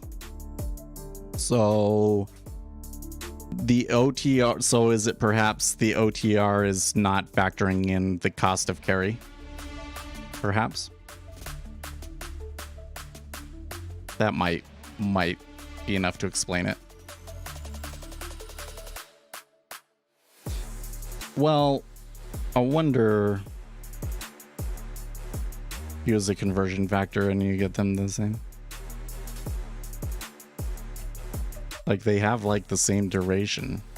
Their DVL1 are different, but their duration and everything is the same. Well, so now this just brings up another interesting question, which is is perhaps the reason that the micro 10-year has a smaller spread is because of the TN contract? Possible.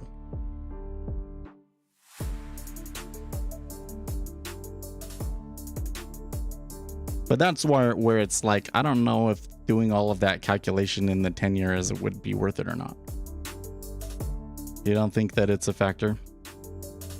Probably is. I mean, even without it, I don't think that sometimes in the 5-year, the spread is like a whole basis point. And I really don't think you can justify that based on, you know. I think that the reason that these ones have such a small spread is because there's just hardly any volume in this one. So because there's hardly any volume, any fill for the market maker is a risk, right? Although it's trading better today than it usually does. We had what, 1, 2, 3, 4, 5, 6, 7. Had seven volume on the 5-year. So you have about 3 tick spread on 10 years as long as the current on the run is there. Yeah, but we're usually only 1 tick spread. We're usually only 1 to 2, 1 to 3, I guess. I guess what we should really say is that 3 should be about the largest that you would see, unless they were like really concerned about the risk of adverse excursion. So anytime that this is more than 3, then it would be worth taking note of, huh? That may actually be useful to us.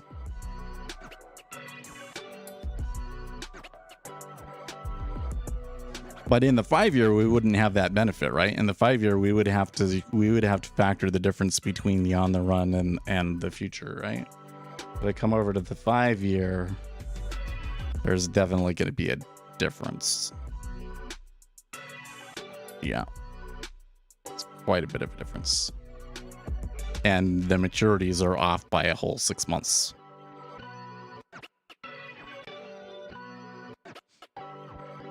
So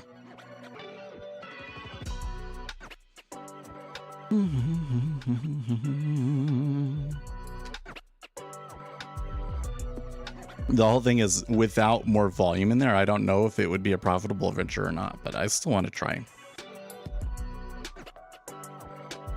It'd be interesting. Well, I mean, we'll do it over here too. See if we can do it over here at least. Well, and this is the other thing is like using the price and converting it over to yield and all of that. That's a little interesting bit of stuff too. I think that every time the contracts changes, we would have to make adjustments, but I think we can do it. I think we can pull it off. I wish that we had better data that I wish that the CME, here's what I wish.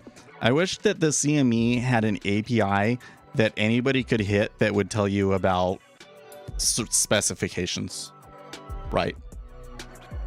That you could query the CME and they would come back to you with what's the minimum tick size, what's the margin, what's what are the current ratios on the intercommodity spreads and stuff like that, right? Because right now the way that it's done, like a NinjaTrader, is NinjaTrader specifies them, and then you can update your database to update all of your settings to what NinjaTrader has. I feel like that you should get that stuff from the CME, you know? So if I want to offer my own product, like I want to make my spread indicators so that it has the built-in spreads already in there and you can just select them from a list, right? I would have to start up my own service and have you query it, and I would have to keep that data up to date.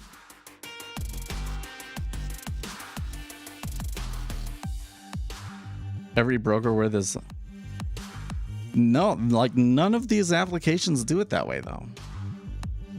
Well, maybe the broker gets it updated from their bot. The retail traders can't query it, right? And I'm talking about something that anybody can query. And just like a REST API, right? Like I think it's silly that all of this information is provided on the website and you can load it up, but you can't get it in an XML format, right? Or JSON format. That's I mean, I understand why they wouldn't think to do it, but I think that it would benefit the retail traders if they did.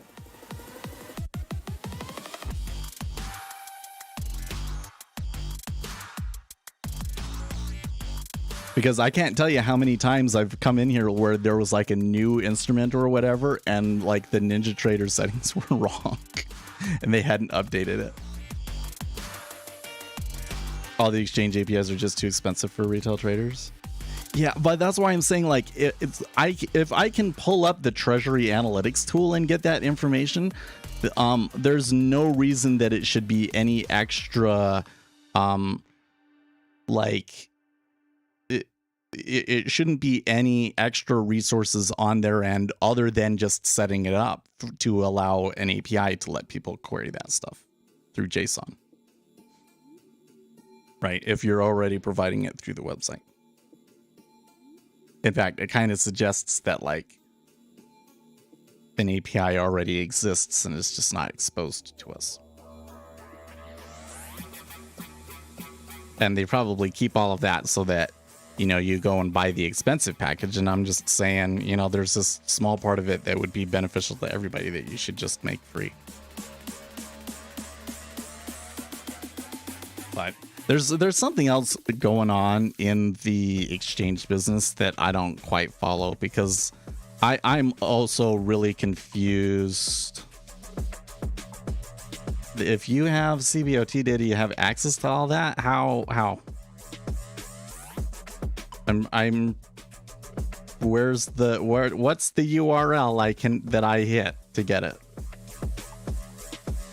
Anyways, I don't understand why the commissions keep going up and up and up, right? Is the amount of data that retail traders are using compared to the amount of volume that they contribute really so bad that it justifies them constantly upping the commissions? Your broker shows everything. Wow.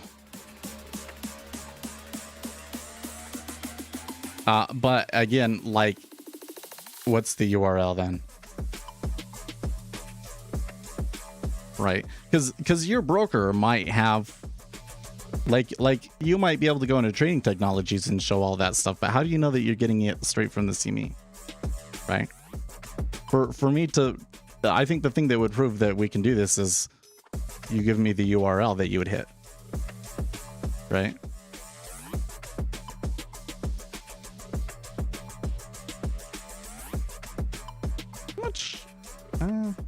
You know, since we've had that little kind of pullback from up here, and it's just been really quiet since 22, so I think we called that one pretty good.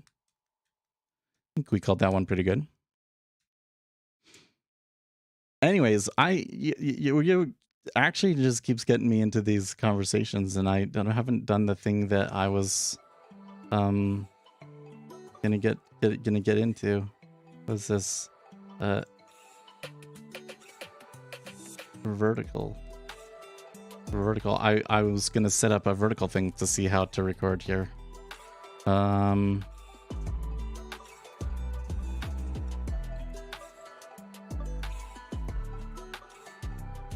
Vertical scenes. Okay, so here's my main vertical scene. He's probably he must be going out and finding the URL. That'd be nice if we could find it, but I guess the thing is that I would need like not just the URL, but like is the retail trader like authorized? Like, because I would need to be able to put a place in there for like the credentials that you'd have to send to get authorized or whatever. That makes sense.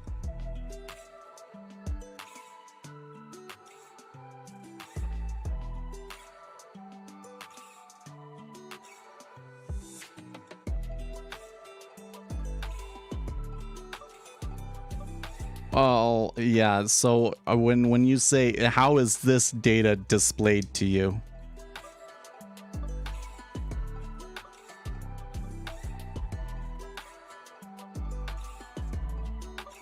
I guess is what we're really talking about, huh?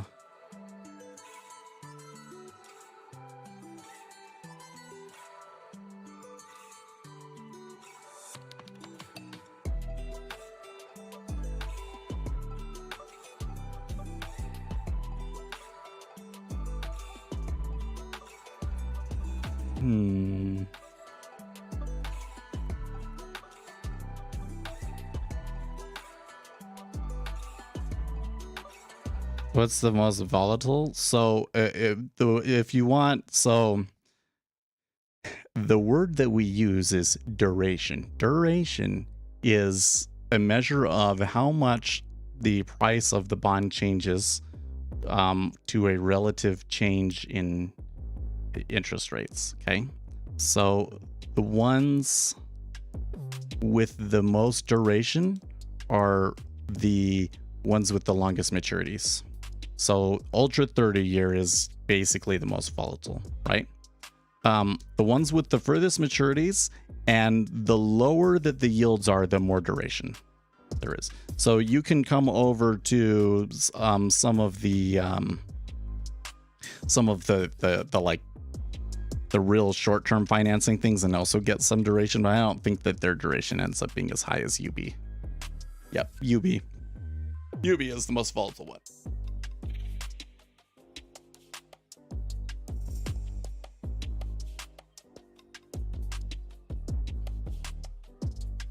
Actually, it says BUXL. What's that?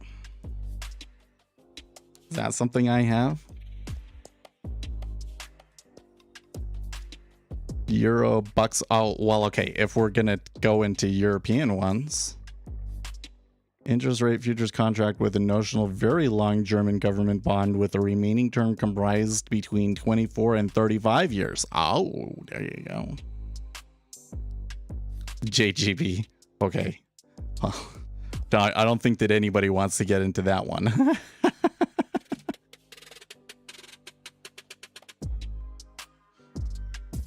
I'm still disappointed that we didn't do a 50-year bond when Trump was in. What? Like, the more that I think about it, the more I'm like, why didn't they do it? It would have been so much better. Like, come on. Why not? Why not fund the government for the next 50 years with those cheap interest rates? Missed opportunity. Missed opportunity. He says it's a dumb idea. I think it's an awesome idea. Listen, the government gets to fund itself for longer with cheaper interest rates, and we get a more volatile bond instrument. It's a win-win. Come on. None of the insurance companies or pension funds. That might be true. Who would buy it? Well, no, I tell you who would buy it would be other countries, right?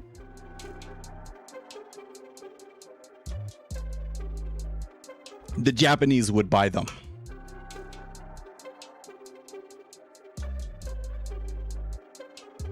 To what extent do bonds go in tandem? A lot. Like,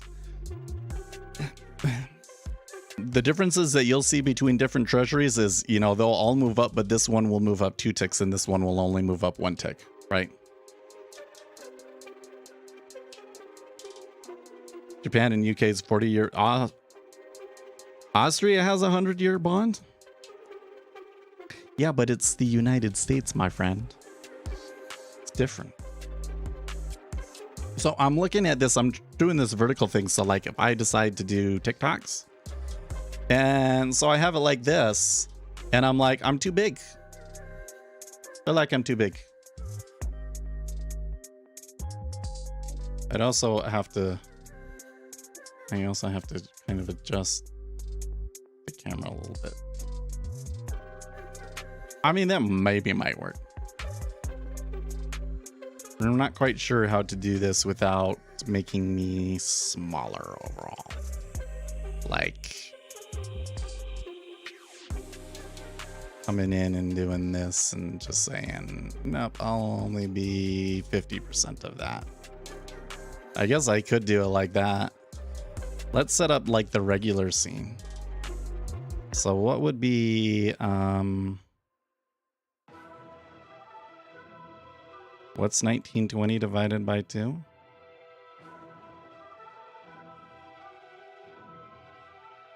$960.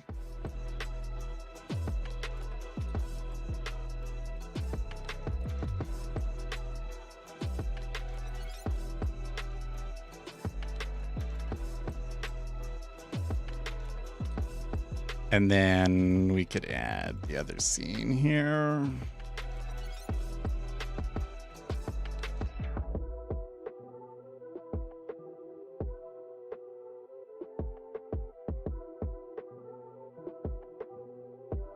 No, screen capture. What is it? Display capture. Center. Now I have to move this over. You can't see anymore. Sorry.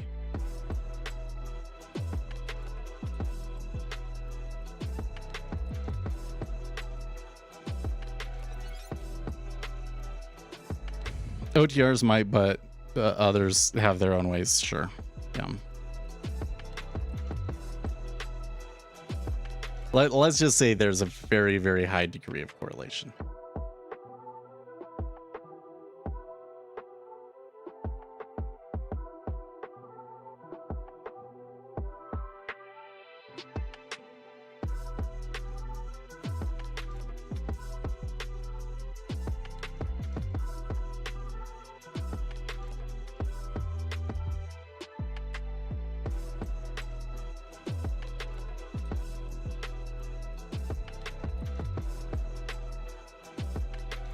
Zoom out.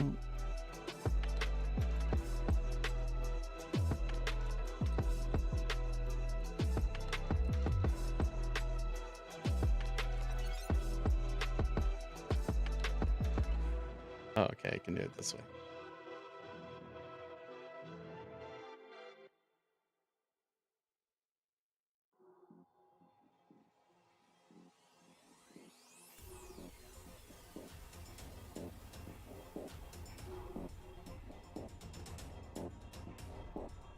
Maybe I should just have it record like this.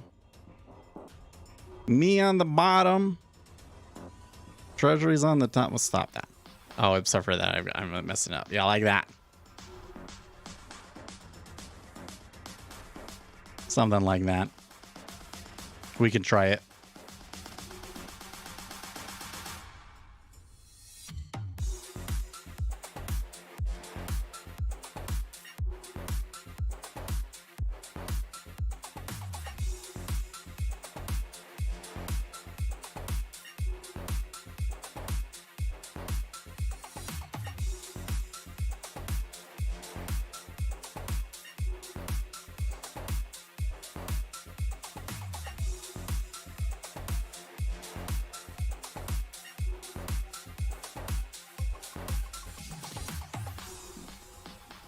That's why I trade euro dollars. They lag everything.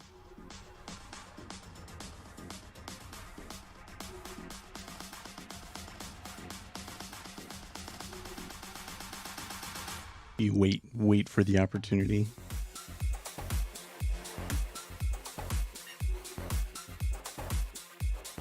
I mean, there was a time where I was really interested in euro dollar futures, and the reason is that I was told that you could get very high probabilities.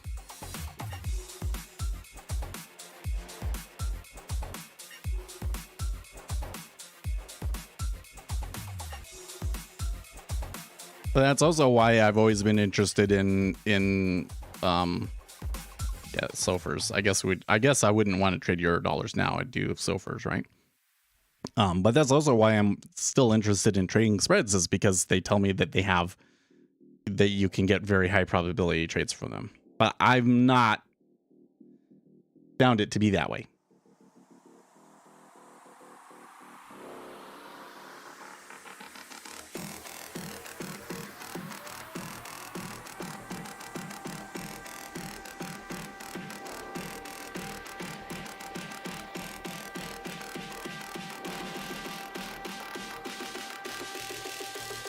Which isn't to say that treasuries aren't actually, that spreads aren't actually that way. It's just that I can't figure it out yet. Nor can I find any information out there to help me figure it out. So it seems that whatever the trick is proprietary. I would think that with them being traded for so long that there'd be a lot more information about trading spreads, but I can't find it. So I'm gonna try here to do a little record. Well, actually, let me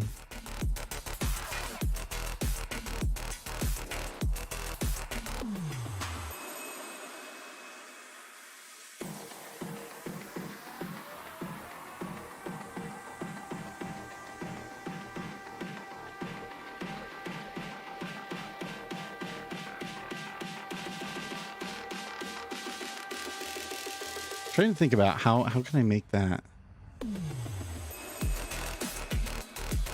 show more. I just have to give it like borders or something. Oh, yeah, you did, didn't you? Yeah, I remember talking. Well, we were gonna go into that, and I would just kind of like I forgot about it, and then we've just been busy with other things. But we were like, let's go out and see if we can do the math and figure this particular bit out.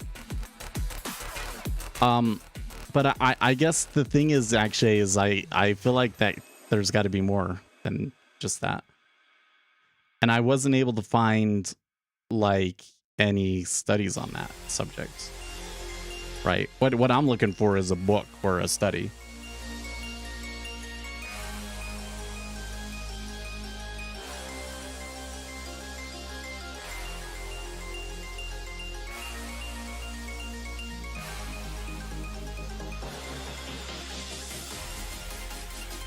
Just messing with this here.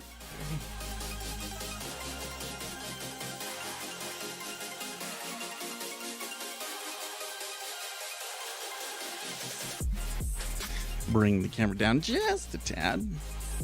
Yeah, that's good.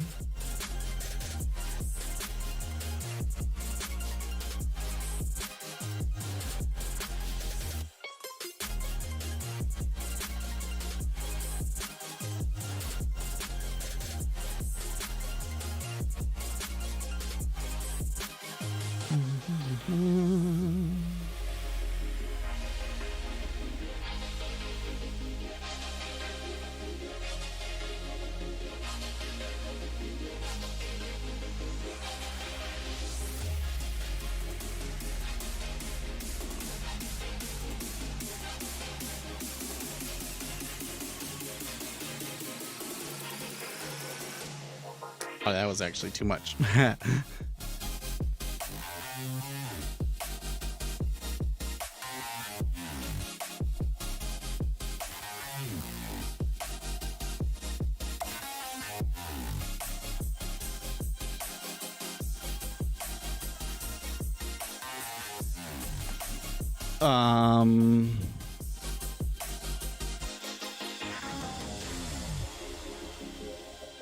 That has 50. Oh, you're talking about the...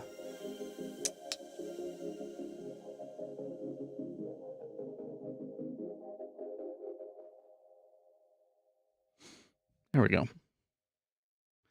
I don't know if it's that bad. I feel like I'm way too big on the screen, though, compared to what I've seen from, like, podcasts and stuff. I don't know how you make that small. I guess what I would need to do is like zoom out more.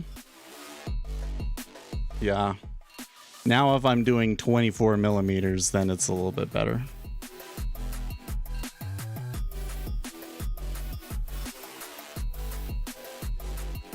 Make your own yield. Okay.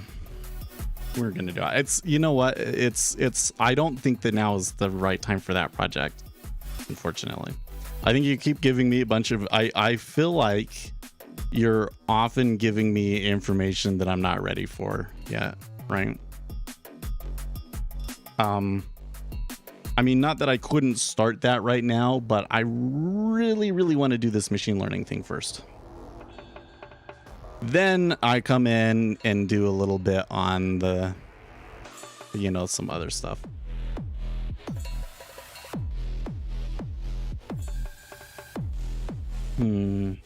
Just thinking about this with well, you keep on yeah, it's funny, right? Well, we keep talking about it. It's fun to talk about. Yeah, you know what our problem is here is actually is that you get into this mode where you get more of a release from talking about it than you do from actually doing the thing, you know? That's what it is, man. SR3 chart. Yeah, no, NASDAQ killer, those things don't change prices very often.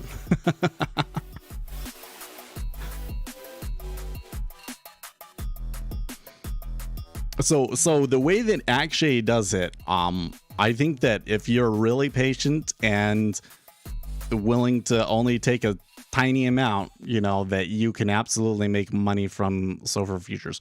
For Seth, trying to trade SOFR futures probably doesn't make sense because there's just not enough opportunity in the 3 hours that we're here, you know. But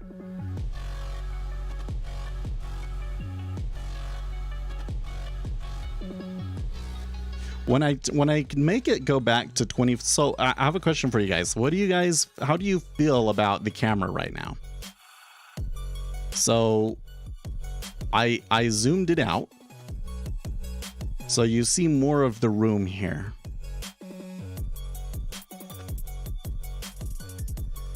Do you like or not like that? I feel like 24 millimeters is more true to me, like what I actually look like in real life. But I really liked the look of the 35 millimeters up close, but I think that we have the camera just too close to do to do it in a vertical capture. This is as far out as I can zoom it. So to do more, I would have to move the camera back and potentially, you know, and there's a monitor right here, so that's kind of an issue. So you like it? Well, NASDAQ Killer at least likes it that way, huh? It's interesting. And would it help if I moved it down a little bit? Well, my head's like in the center and I can stand up straight. That helps a little bit too.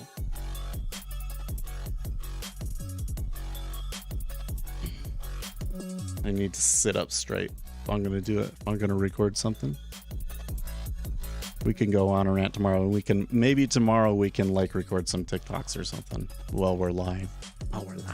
Or hey, maybe we can just, I think that in order to stream to both TikTok and YouTube at the same time, I would have to stream on TikTok a little bit first, but maybe we could do that too. That's interesting that you like that more. People want to gossip about what in your...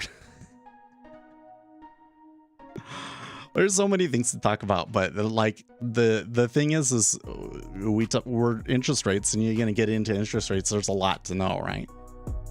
There's a lot to know that isn't necessarily directly applicable to what I try and do with the 10-year treasury per se, but that doesn't mean that it's not still useful and couldn't help your trading still. It's just maybe not directly applicable, right? So I don't know. This is where I get back to this mode where I'm like, you know, sometimes I wish that I just wasn't trading and I wasn't streaming and I could spend all of that time studying instead, because there's so many more things that I want to do. And it was the other thing about like, well, maybe I do go back into the industry because there are some things that I want to learn. It seems like, because I don't care so much about the money as much as it is doing it, you know? That's what's interesting to me. And I feel like that, you know, there might be some other positions that would help me do it more, you know what I mean? The only thing relevant to your 10-year trade is well, that's true. That's true. I really do think that I get enough information with what I got up on here that like adding another instrument to my screen wouldn't make much of a difference. I could probably replace ZN with TN, and that would probably be fine. Maybe at some point we do that. You care too much about what the people in your stream? I don't know about that. Like, I don't care what you think about what I look like or anything like that. I care more about, am I doing it the best that I can? Right? And am the way that I'm doing this the most beneficial for my community? Is kind of what I think about. You should do things for yourself and then write some. But like, that's the thing, is like, I would like to spend more time studying, but I want to continue getting better at trading 10-year treasuries more than I do that studying stuff, right? But there could be some other things that could, like if I had the opportunity to trade for an institution, or I had the opportunity to get into more portfolio management things, that might interest me more than the trading at the moment. So maybe an opportunity will pop up. The way that I've kind of always done this is just kind of gone along with the flow, and the right thing for me to do usually just kind of comes along on its own in a way that I almost have no choice but to go along with it. So I mean, that's really how the streams happened, right? I didn't come in here thinking, oh, I'm gonna be a streamer and all this sort of stuff. It was just supposed to be like a personal. I didn't think that anybody was gonna watch it, and then we had so much success with it that just kept going. So, all right, that's some notifications telling me it is time to go. So I will see you guys tomorrow. In the meantime, stay excellent, team.